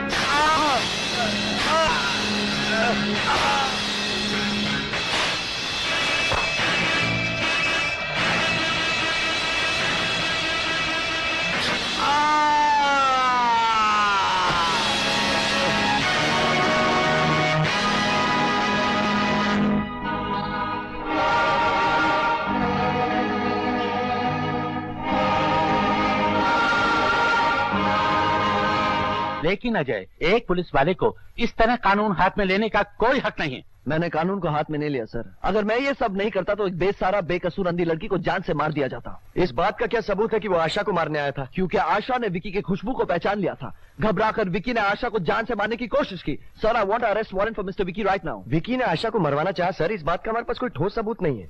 हो सकता है आशा और हीरा में कोई पुरानी दुश्मनी हो। इंस्पेक्टर राकेश मेहरा, सुबह आशा ने खुशबू पहचान ली, शाम को उसे जान से मरवाने की कोशिश की गई। अगर आशा और हीरा की कोई पुरानी दुश्मनी होती तो वो उसे बहुत पहले से खत्म कर सकता था। ये दलील बन सकती है, सबूत नहीं जिसके बिना पर एक बड़े नेता के बेटे को गिरफ्तार किया जाए। पेपर वाले ऑपोजिशन पार्टी के लोग हंगामा मचा देंगे सर। राइट।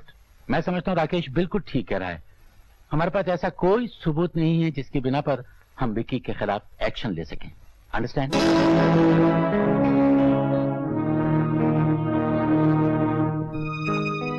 कौन है? कौन है? घबराओ नहीं, मैं हूँ इंस्पेक्टर अजय। ओह, आप ही ने कल मुझे इस कमरे में शिफ्ट करा दिया था ना? बहुत बहुत शुक्रिया। अगर आप ऐसा ना करते तो वो आदमी मुझे जान से मार डालता। कुछ पता चला कौन था वो? उसका नाम था हीरा और वो एक गुंडा था।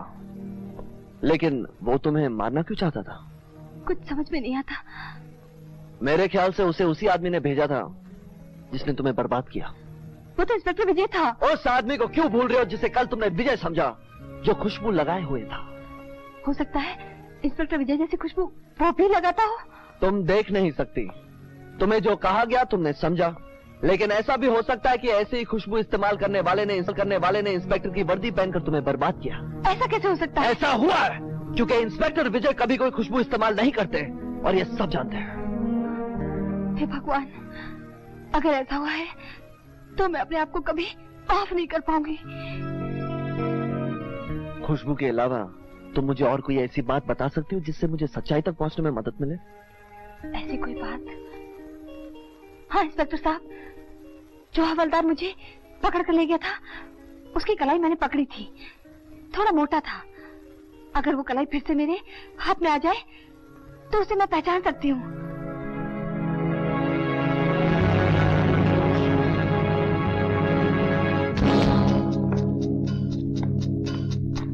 सर आप यहाँ? यस। सब ठीक तो है ना? इन लोगों को क्यों इकट्ठा किया है? इनमें से एक हवलदार वो है जो आशा को वहां लेके गया था जहां उसकी इज्जत लूटी गई। आशा उसे पहचानती है? आशा ने उसकी कलाई पकड़ी थी और आशा का कहना है कि उसकी कलाई पकड़कर उसे पहचान सकती है। बड़ी अजीब बात है।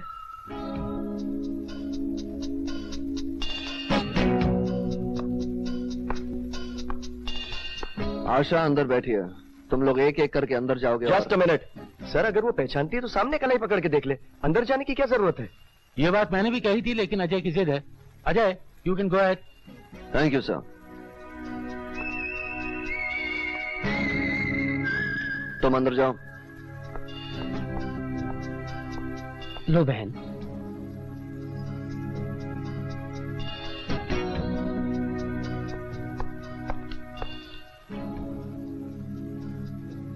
जाओ। नेक्स्ट।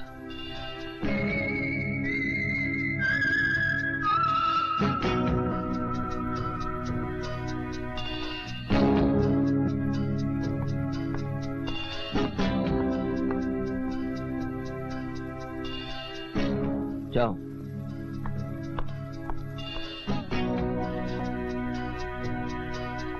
तुम। Yes sir.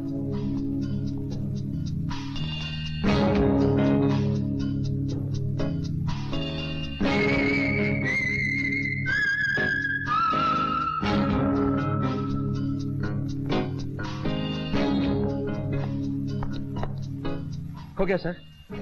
ठहरो। यही है सर। नहीं सर, ये झूठ है सर। अगर यह झूठ है तो तूने आशा के हाथ में अपनी कलाई क्यों नहीं दी? मैंने कलाई दिखाई है सर। झूठ बोलता है। नहीं सर। बिना आशा से पूछे तुम ये कैसे कह सकते हो कि इसने कलाई नहीं दी? इसलिए कि मैंने आशा की उंगलियों पर स्याही लगाई थी, जिसका निशान इन दोनों की कलाई पर है, लेकिन इसकी कलाई पर नहीं। मैंने आशा को अंदर इसलिए बिठाया था ताकि इसके दिल का चोर इसे कलाई देने से रोक दे और मैं इसे पकड़ लूं। बोल, तू उसे ले गया था कि नहीं? मैं कुछ नहीं जानता सर। मैं नहीं जानता सर। बोल। नहीं, मैं कुछ नहीं जानता सर।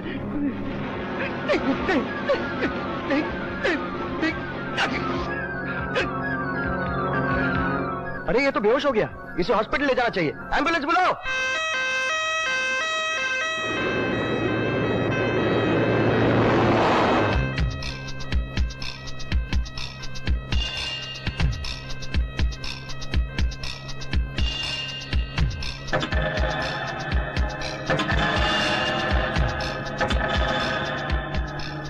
मेरा रिवॉल्वर निकाल कर भाग जाओ।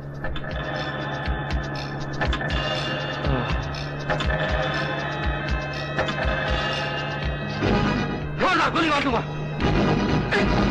गाड़ी रोको, चिरंजीत भाग गया है।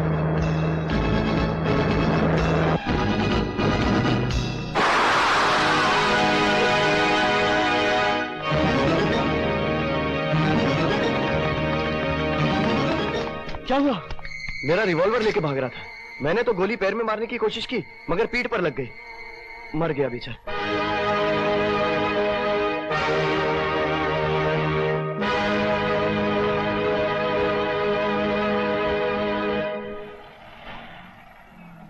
ऑटो।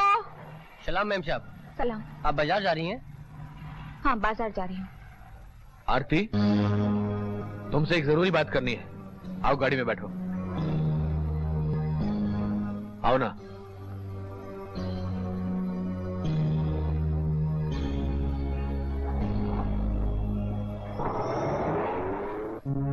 तुम सोच रही होगी कि तुम्हें यहाँ किस लिए लाया गया है? इसलिए कि वो 2 टके का इंस्पेक्टर अपनी वर्दी का नाजायज फायदा उठाकर चड्ढा साहब के घर से तुम्हें ना ले जा सके। मैं विजय की पत्नी हूँ और इंस्पेक्टर अजय की भाभी हूँ। उन दोनों के लिए मुझे इस घर से ले जाना भी कोई मुश्किल काम नहीं है। इस घर की तरफ कानून का कोई आदमी तो क्या, खुद कानून नजर उठाकर नहीं देख सकता, क्योंकि यहाँ कानून बनाया जाता है और कानून तोड़ा जाता है। चड्ढा साहब, आओ बेटी, आओ ना बेटी, ये तुम्हारा अपना ही घर है, यहाँ तुम्हें कोई परेशानी नहीं होगी।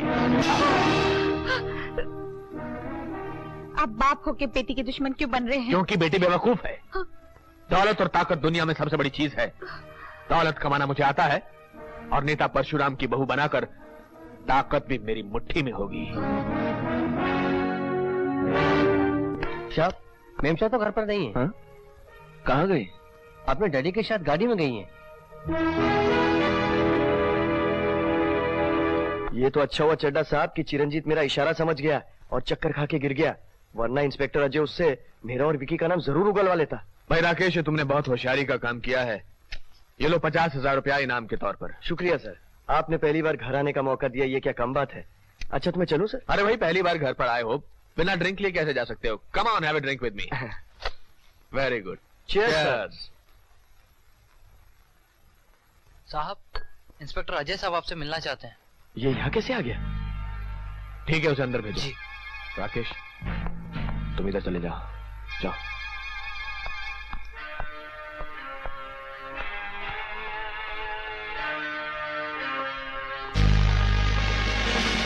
यहाँ क्यों आए हो? मेरी भाभी कहाँ है? आरती? वो क्या यहाँ आने वाली थी? सुबह वो आपके साथ आपकी गाड़ी में गई थी, इस बात का गवाह है मेरे पास। गवाह की जरूरत तब पड़े जब मैं इनकार करूं। वो मेरे साथ गाड़ी में बैठी जरूर थी, लेकिन मार्केट के पास उतर गई थी। झूठ बोल रहे हो आप। हर जगह से मालूम कर चुका हूँ, आपको मिलने के बाद वो किसी से नहीं मिली। तुम कहना क्या चाहते हो? एक बाप ने अपनी बेटी को किडनैप किया है? किडनैप तो नहीं, लेकिन अपनी जिद पूरी करने के लिए एक बाप ने अपनी बेटी को छुपा जरूर दिया है। इंस्पेक्टर अजय, ऐसा बेहुदा इल्जाम लगाने के बदले में मैं ऊपर वालों से तुम्हारी शिकायत कर सकता हूँ, और तुम्हें भी अपने भाई की तरह इस वर्दी से हाथ धोना पड़ेगा। वर्दी से मैं हाथ धोने के लिए तैयार हूँ, लेकिन इतना जरूर याद रखिएगा कि अगर मेरी भाभी को किसी ने जरा सी भी तकलीफ दी तो मैं उसकी ऐसी धुलाई करूंगा कि वो जिंदगी भर याद रखेगा। Got it? एक मिनट। इंस्पेक्टर अजय, मेरी बेटी तुम्हारे घर पर थी, उसकी जिम्मेदारी तुम पर थी। अगर उसको कुछ हो गया तो मैं तुम सबका जीना हराम कर दूंगा।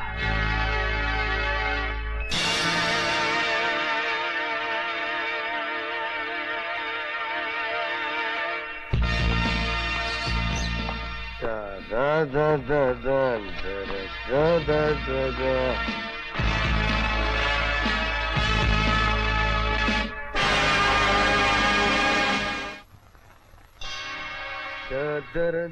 पापा, बबलू स्कूल जाने के लिए तैयार है। शाबाश बेटा, जाने से पहले एक पप्पी दे दो। बाय पापा। बाय। चलो मम्मी। नमस्ते अंकल। नमस्ते बेटे। अरे भाई साहब, आप बाहर क्यों खड़े हैं? बस यूं ही छुप छुप कर बाप बेटे का प्यार देख रहा था। बहुत लाड करते ना इसे। लाड? इसके बिना तो उनको चैन ही नहीं आता। उनका बस चले तो इसको स्कूल में ही ना भेजे, 24 घंटे अपने साथ में ही रखें। ये तो जान है उनकी। अच्छा भाई साहब, मैं चलती हूँ, आप अंदर जाइए ना।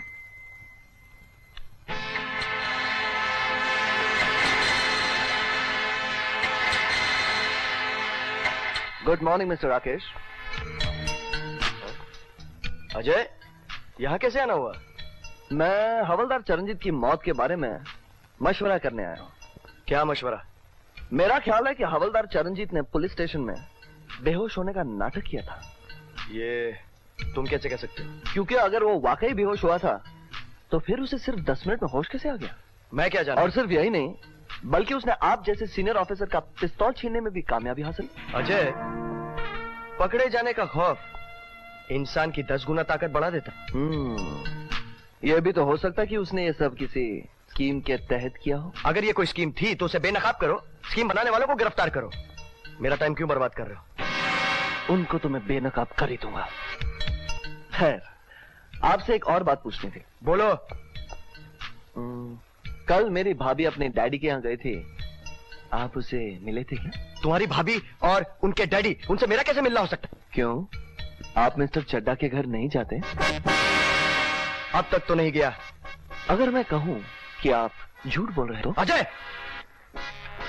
तुम अपनी औकात से बढ़ रहे हो। ये तुम्हारी कॉलेज की जिंदगी नहीं है।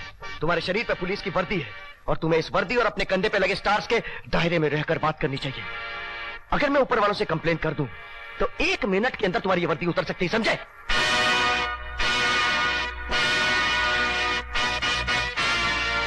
Now get out.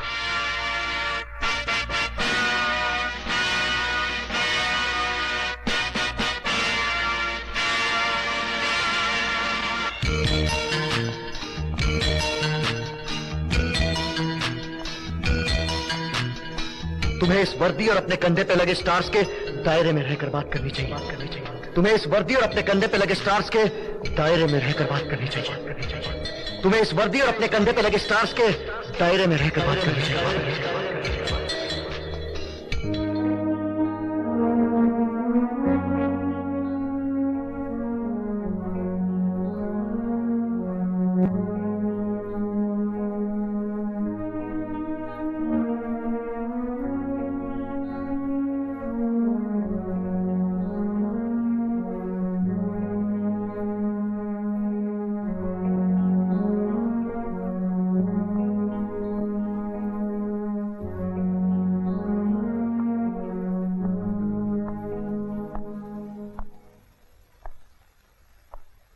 आपने मुझे बुलाया सर?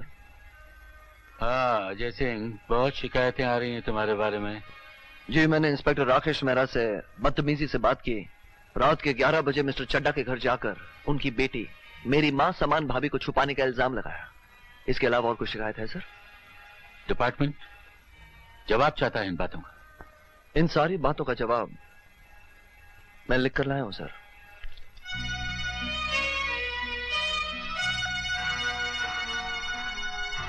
ये क्या है? Yes sir, my resignation. मैं पुलिस की नौकरी छोड़ रहा हूं। तुम पागल तो नहीं हो गए? मैं बिल्कुल होश और हवास में हूं सर। अगर जिंदगी रही तो फिर मिलेंगे। Good bye. ये तुमने क्या किया? जिस वर्दी को पहनते वक्त तुमने अपने भाई को छुड़ाने की कसम खाई थी, उसे ही उतार दिया। आज के जमाने में वर्दी वर्दी नहीं, खाकी कपड़ों का सिलाया गया कफन बन चुकी है, जिसके पहनने वाले मुर्दों से भी बदतर हो चुकी है। और वो ड्यूटी, वो कसम जो तुमने वर्दी पहनते वक्त खाई थी? मैंने हर कदम पर उस कसम को निभाने की कोशिश की, कानून के दायरे में रहकर अपने भाई को बचाने के लिए सबूत हासिल किए, लेकिन मेरे सीनियर, वर्दी पहनने वाले, वर्दी की कसम खाने वाले मेरे रास्ते में रुकावट बन गए। मैंने अपने भाई को बेगुनाह साबित करने की कसम वर्दी की कसम से पहले खाई थी। उस कसम को निभाना मेरा पहला धर्म है और उसे मैं निभाऊंगा किसी भी कीमत पर। हेलो बबलू। अरे अंकल, आपने दाढ़ी क्यों बढ़ा ली?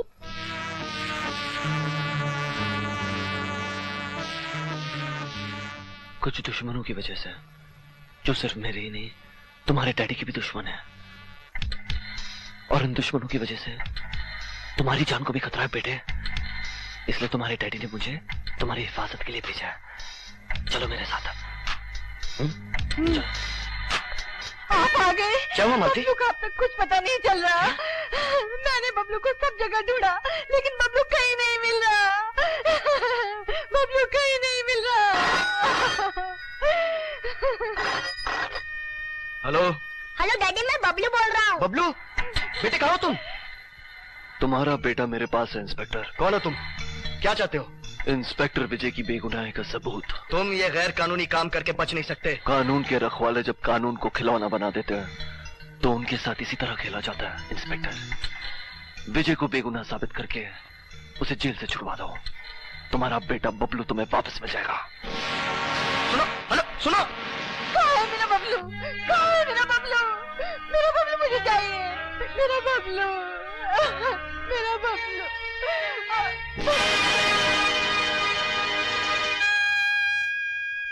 दिमाग पर ज्यादा गहरा असर पड़ा है। लगता है इनको बहुत बड़ा सदमा पहुंचा है। इनका सदमा दूर कर दीजिए, वरना इनकी जान भी जा सकती है। जरूरत पड़ने पर मुझे फोन कर देना।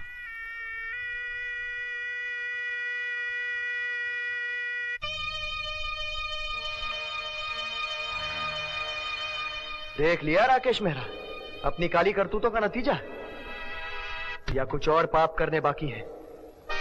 एक बेसहारा अंधी लड़की की इज्जत लुटवा दी, ईमानदार पुलिस इंस्पेक्टर विजय सिंह को जेल करवा दी, हवलदार चरणजीत को अपने हाथों से मार दिया। इन सब की सजा इसी संसार में मिलेगी, लेकिन तुम्हें नहीं, तुम्हारी बीवी और बच्चे को, तुम्हारी बीवी और बच्चे को।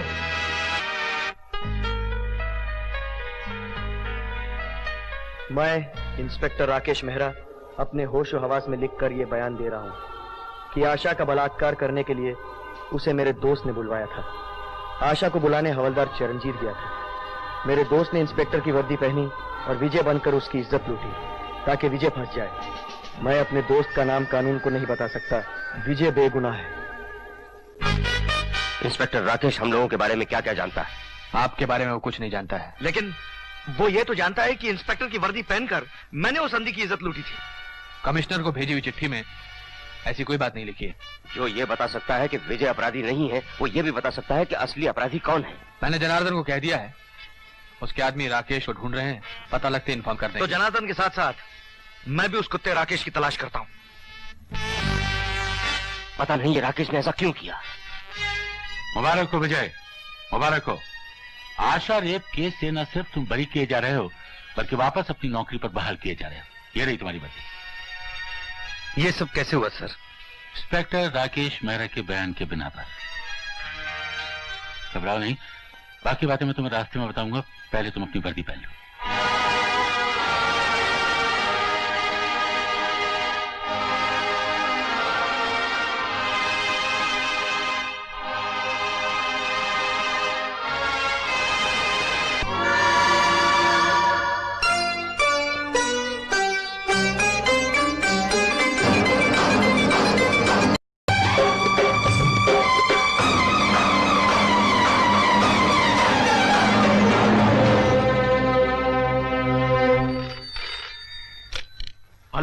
इंस्पेक्टर विजय छूट, अब मेरा बेटा मुझे लौटा दो। परसोवा के चौराहे पर जो अंडर कंस्ट्रक्शन बिल्डिंग है, वहां पहुंच जाओ, बेटा मिल जाएगा।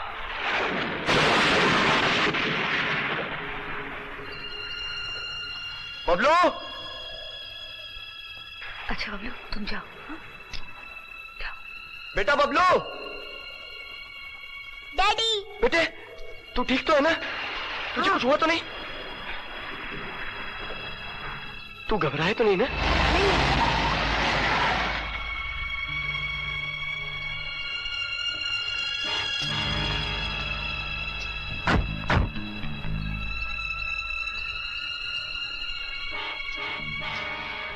तुम लोग यहाँ कैसे?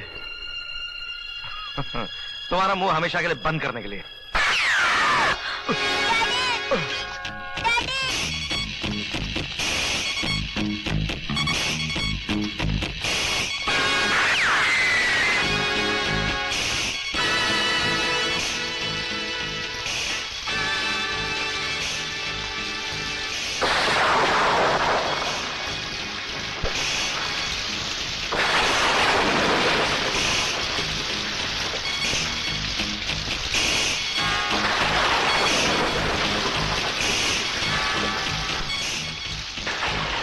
उधर नहीं है ना?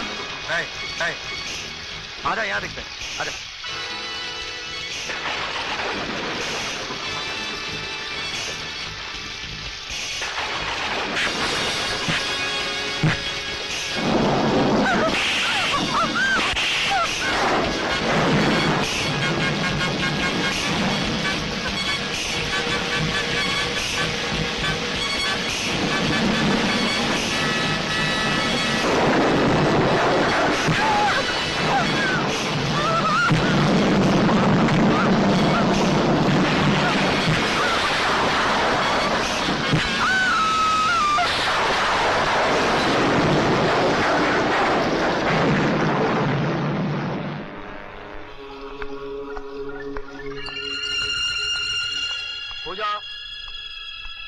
पूजा!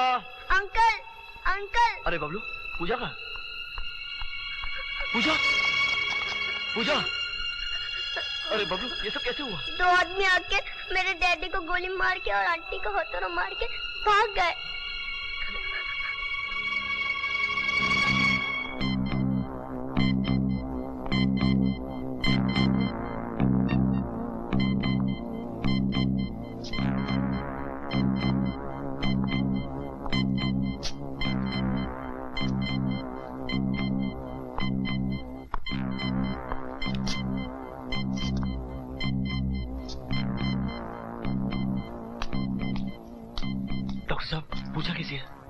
ऑपरेशन कर दिया है, मगर अभी कुछ कहा नहीं जा सकता। वो बच जाएगी ना? होश आने तक कुछ नहीं कह सकते। मैं उसके पास रह सकता हूँ? 6 घंटे तक सिर्फ डॉक्टर्स की निगरानी में रहेंगी। सॉरी, आप नहीं मिल सकते।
बबलू, मेरे बेटे, मेरे लाल, कैसा है तू? कौन लेकर आया तुझे यहाँ पे? अंकल लाए मुझे, बहुत अच्छा अंकल है। तेरे डैडी कहाँ है? 2 आदमियों ने डैडी को गोली मार दी।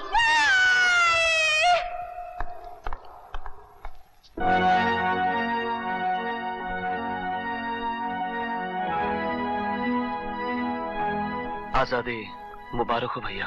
क्या वाकई ये आजादी मुबारकबाद के काबिल है? क्यों नहीं, ये जीत है आपकी सच्चाई की, आपके विश्वास की। सच्चाई की जीत तुम कह सकते हो, लेकिन विश्वास की जीत तब होती अगर तुम वर्दी पहनकर मुझे ये वर्दी वापस दिलाते। तुमने वर्दी की उतारी अजय। भाभी के बारे में कुछ पता चला? वो 3 दिन से गायब है। लगता है कि उनके पिता ने उन्हें कहीं छुपा रखा है। मैंने पूछा तुमने वर्दी क्यों उतारी? भैया, याद है एक दिन मैंने आपसे कुछ पूछा था और आपने कहा कि वर्दी पहन कर आओ, सब कुछ बता दूंगा। आज मैं आपसे कहता हूं कि वर्दी उतार दीजिए, सब कुछ बता दूंगा। तूने वर्दी को कपड़ा समझकर पहना था, इसलिए उतार दिया। मैं वर्दी को शरीर का नहीं, आत्मा का लिबास मानता हूं। जब तक मेरे शरीर में आत्मा है, ये वर्दी नहीं उतर सकती। मुझे कहीं जाना, मैं कपड़े बदल के आता हूं।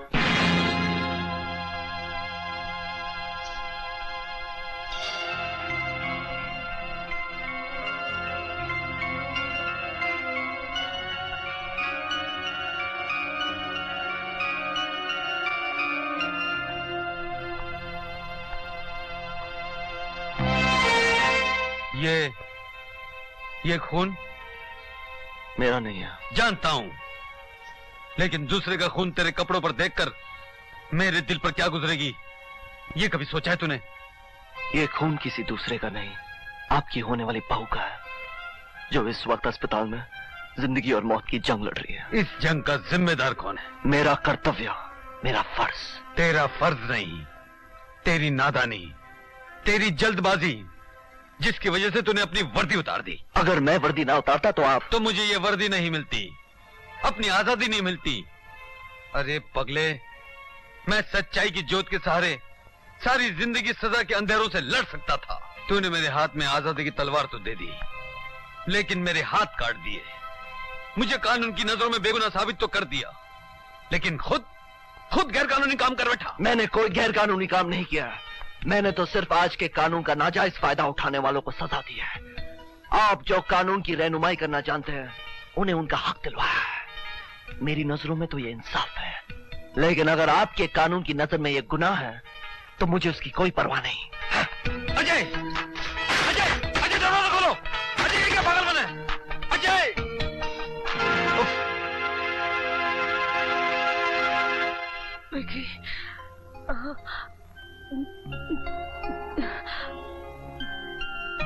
जनार्दन,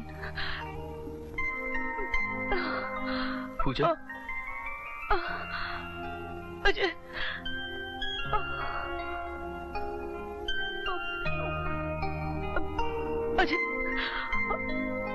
विक्की, जनार्दन, मुझे बाहर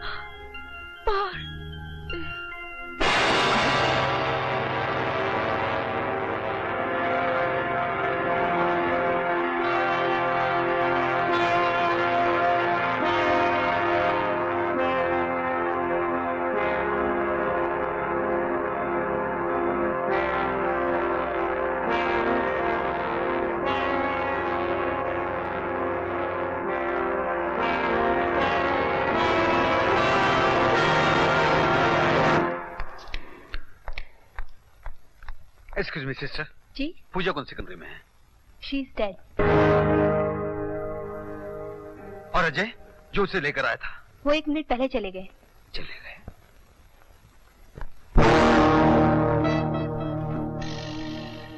इन पैकेट्स के जहाज में चढ़ने के बाद मैं फौरन भाई को फोन कर दूंगा, वो गोल्ड का पार्सल वहां से चढ़ा देंगे। विकी, तुम और आरती इन कागजात पर साइन करके इन पार्सल्स को एयरपोर्ट भेज दो। जी। मैंने कस्टम ऑफिसर शर्मा से बात कर ली है, वो बिना किसी चेकिंग के इन पार्सलों को हवाई जहाज में चढ़वा देगा। जी डैडी। मैं आरती को लेकर आता हूँ। आओ आरती। विकी जी 1 मिनट। आरती, ये विकी ने जहां जहां साइन किए हैं तुम भी कर दो।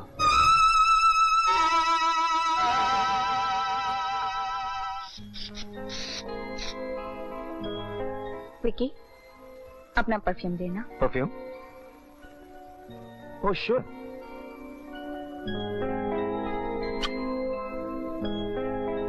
ये क्या कर रही हो आरती? शुभ काम की शुरुआत शुभ ढंग से होनी चाहिए डैडी।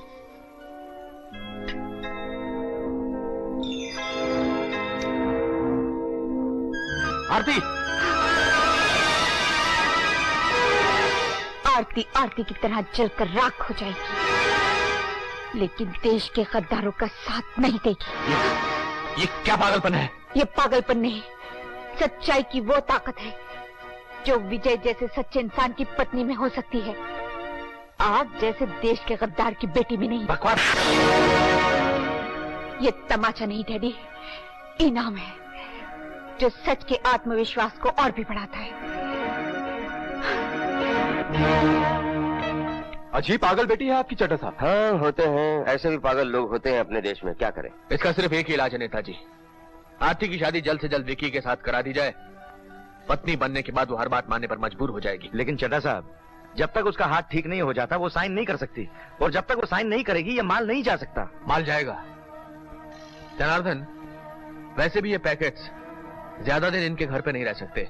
नेता है ना, तुम्हारा भाई कल सोना लेकर स्मगलिंग के रास्ते से यहाँ रात को आएगा। ओके, ये चरस और अफीम के पैकेट साथ ले जाएगा। अपने भाई को फोन करता हूँ। हेलो भाई, तुम दरिया के रास्ते सामान लेकर आ जाओ। प्लान क्यों चेंज किया, कोई खतरा है क्या? खतरा नहीं, मजबूरी है भाई। चड्ढा की लड़की ने अपना हाथ जला लिया है, साइन नहीं कर सकती। खैर, जब तुम आ जाओगे तब सब बातें होंगी। मैंने सुना है कि इंस्पेक्टर विजय जेल से छूट कर आ गया है। हाँ, और उसके भाई अजय ने इंस्पेक्टर राकेश को सच बोलने पे मजबूर कर दिया। लेकिन मैंने और विकी ने राकेश और अजय की प्रेमिका पूजा का खून करके ऐसा बदला लिया है कि वो जिंदगी भर याद रखेगा साला। Okay, bye bye. तुम्हारा भाई भी तुमसे की हुई इन आखिरी बातों को उसी तरह याद रखेगा जिस तरह मुझे पूजा की मौत याद है। ये हथौड़ा याद है? इस हथौड़े पर तेरी मौत की मोहर लग चुकी है।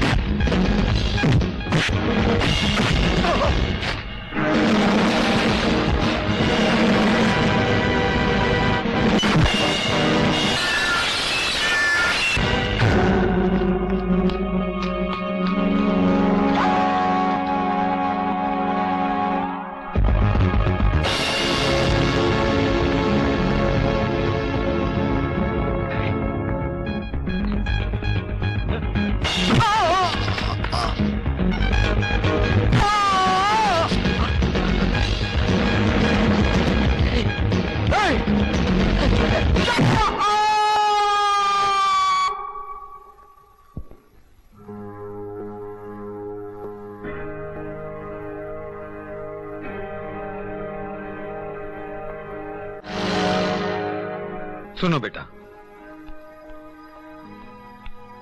इसे पहचानते हो? हाँ अंकल, ये भी उन लोग के साथ था जिन्होंने मेरे डैडी और आंटी को मारा।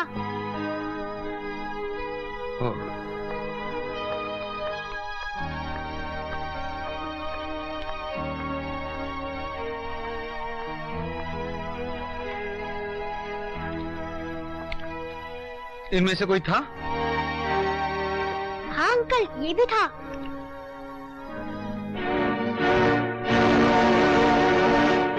धन्यवाद। इस बारे में जो भी समाचार मिले हमें फौरन बताइए।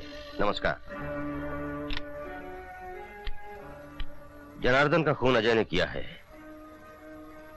राकेश के बेटे को इंस्पेक्टर विजय ने पहचानने के लिए पुलिस स्टेशन बुलवाया था। तब तो उसे मेरे बारे में पता चल गया होगा। नहीं, अब तक तो ऐसी कोई बात सामने नहीं आई। लेकिन विकी, जब तक अजय पकड़ा नहीं जाता तुम घर से बाहर मत निकलना। लेकिन डैडी, बाबला से माल लेने कौन जाएगा? मैं और नेताजी। सर, आप बगैर सिक्योरिटी के जा रहे हैं? हाँ, उसकी जरूरत नहीं है। हम एक पर्सनल मीटिंग के लिए जा रहे हैं। सर, कम से कम ड्राइवर को साथ ले जाइए। हमने कहा ना उसकी जरूरत नहीं है।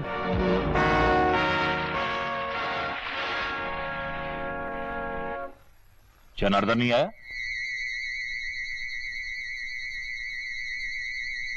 क्या बात है, आप लोग चुप क्यों हैं?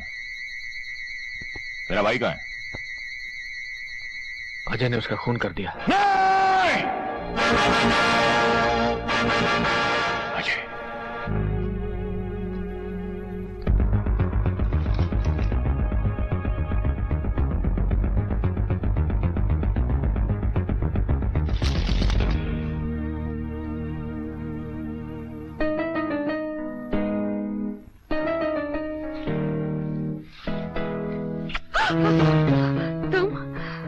तुम मेरे कमरे में क्यों आए हो? डोंट वरी डार्लिंग, बहुत जल्द हम एक ही कमरे में रहने वाले हैं, शादी के बाद। शर्म नहीं आती किसी की पत्नी से ऐसी बात करते हुए? पत्नी? पत्नी तो वो कहलाती है जिसकी शादी हुई हो, और तुम, हम जानते हैं कि तुम शबनम की बूंद की तरह एकदम कुंवारी हो। खबरदार जो मुझे हाथ लगाया। तुम हाथ लगाने की बात कर रही हो जाने मन, हम तो तिल से तिल लगाने आए हैं। छोड़ दो मुझे।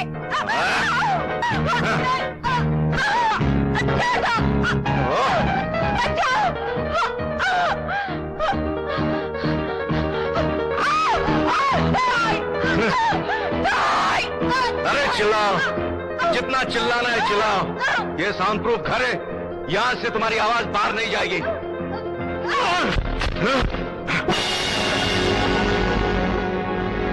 अंदर की आवाज भले बाहर न जाए, मौत 1000 बंद दरवाजों से भी अंदर पहुंच जाती है।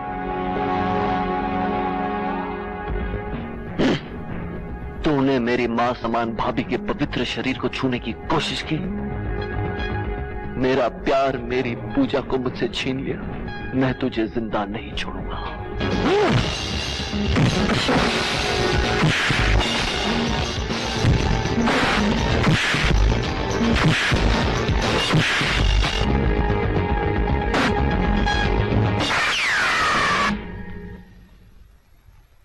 नेता परशुराम,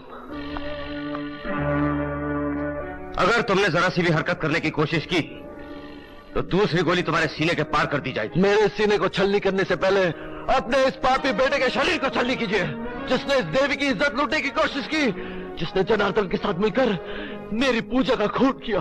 हाँ, मेरे बेटे ने जो भी कुछ किया उसे कोई साबित नहीं कर सकता, लेकिन नेता परशुराम के घर में घुसने के लिए मैं तुम्हें गोली मार दूं या जनार्दन के खून के जुर्म में फांसी पर लटका दूं?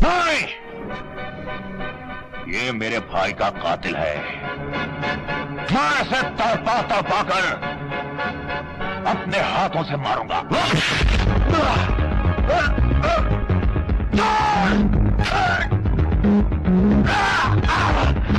तेरा भी वही हशर करूंगा जो तेरे भाई का किया था।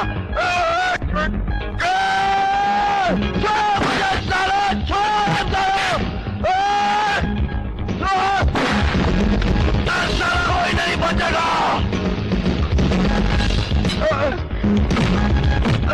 अजय! अजय! अजय!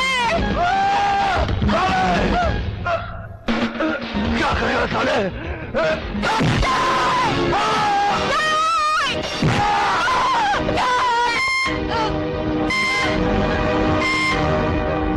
हेलो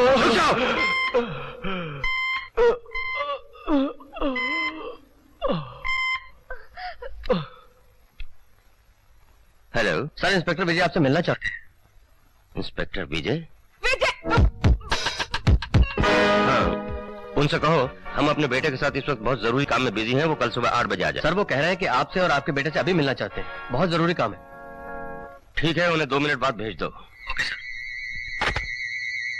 इंस्पेक्टर विजय बहुत इज्जत वाला ऑफिसर है, उसे मिले बिना भेजना ठीक नहीं।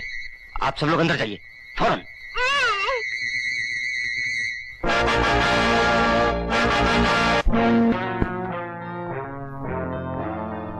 आओ इंस्पेक्टर साहब आओ। देखो हम तुम्हें सिर्फ 2 मिनट दे सकते हैं। मैं आपके बेटे को अपनी निगरानी में लेना चाहता हूँ। क्यों? क्योंकि इसकी जान को खतरा है। किससे? मेरे भाई अजय से। आपके भाई के साथ मेरे बेटे की क्या दुश्मनी हो सकती है? दुश्मनी की वजह आपका बेटा बेहतर बता सकता है।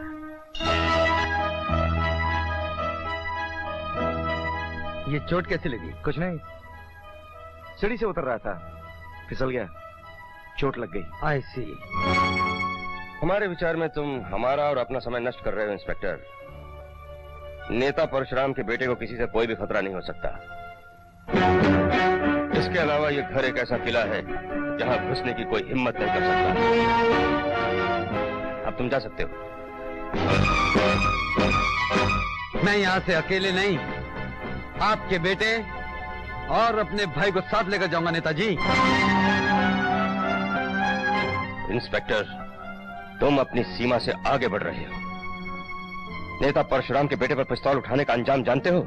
हमारा एक टेलीफोन तुम्हारी ये वर्दी उतरवा सकता है। कसम वर्दी की। वर्दी पहनने वाले कर्तव्य का पालन करते हैं, अंजाम की परवाह नहीं करते। ये खून के धब्बे और अजय का स्कार साफ साबित करता है कि अजय यहीं पर है और आप लोगों के कब्जे में। रिवॉल्वर फेंक दो इंस्पेक्टर, वरना तुम्हारा भाई मारा जाएगा। गोली चलाने से पहले इतना सोच लेना कि नेता परशुराम के बेटे की जान मेरे पिस्तौल की नोक पर है। ये क्या कह रहे हो विजय? ये देश के गद्दार है, अजय को जान से मार देंगे। किसी भी खानदान का बेटा जिस दिन वर्दी पहनता है तो उसके खून पर उसके खानदान का नहीं, देश का अधिकार हो जाता है। देश के गद्दारों को सजा दिलाने के लिए मुझे अजय जैसा एक भाई तो क्या 100 भाई भी कुर्बान करने पड़े तो भी मैं पीछे नहीं हटूंगा। भाई की कुर्बानी देने से पहले सिर्फ इतना जान लो इंस्पेक्टर कि हमें सजा दिलाने वाला सपना सिर्फ सपना ही रह जाएगा, क्योंकि इस घर में आने वाला कोई भी व्यक्ति हमारी इजाजत के बिना सांस भी नहीं ले सकता। परशुराम जी, इसे हमारी तरफ से 2-4 सांसें उधार दे दीजिए। बहुत हिसाब चुकता करने इस हरामजादे के साथ। इसकी वजह से जय किशन को पुलिस लॉकअप में मरवाना पड़ा। अपने वफादार साथी राकेश और कांस्टेबल चरणजीत की जान लेनी पड़ी। यही नहीं, बेटी को बाप से जुदा कर दिया इस कुत्ते ने। सिर्फ आप ही को नहीं चड्डा साहब, मुझे भी इससे बहुत पुराना हिसाब चुकाना है। इसकी होशियारी ने प्लेन को ब्लास्ट होने से बचा लिया था, जिससे मेरा 2 करोड़ रुपए का नुकसान हो गया। सुन रहे हो भैया, ये है इन सफेद पोशों के काले कारनामे। और ये नेता परशुराम, इसकी ये सरकारी कोठी इसका घर अड्डा है मुजरिमों का। ये नेता जो सिपाही को वर्दी की कसम दिलाते हैं, अपनी सीट, कुर्सी, पोजीशन का नाजायज फायदा उठाकर उस वर्दी की कसम के साथ खेलते हैं। कुर्सी पर बैठने वाले ऐसे गद्दारों को सजा दिलाने के लिए अगर कानून को भी हाथ में लेना पड़े तो वो भी वर्दी की कसम निभाना होता है।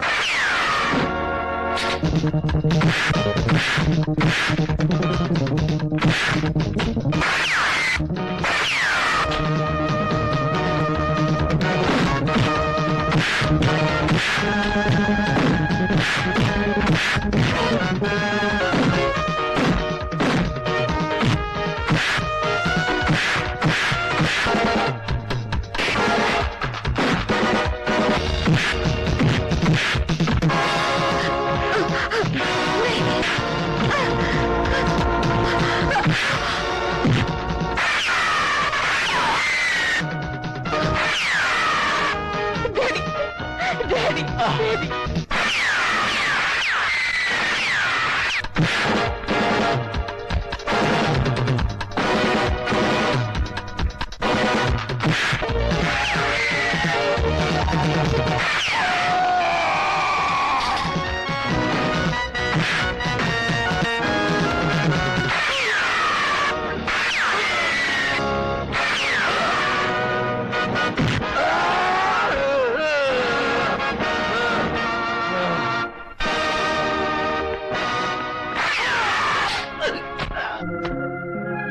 अजय, अजय, अजय, अजय, आंख में आंसू मत आने देना भैया। सिपाही के खून पर खानदान का नहीं, देश का हक होता है। अजय, रोना नहीं। नहीं पगले, मैं कहाँ रो रहा हूँ। मुझे तो फक्र है कि मेरा भाई देश के काम आया, सत्य की लड़ाई में काम आया। ये सब आप ही से सीखा भैया। नहीं अजय, नहीं। फर्क सिर्फ इतना था कि सच्चाई की जीत के लिए मैंने रास्ता अलग चुन लिया। अजय, अजय, मैं उस सत्य के प्रतीक को सैल्यूट करना चाहता हूँ।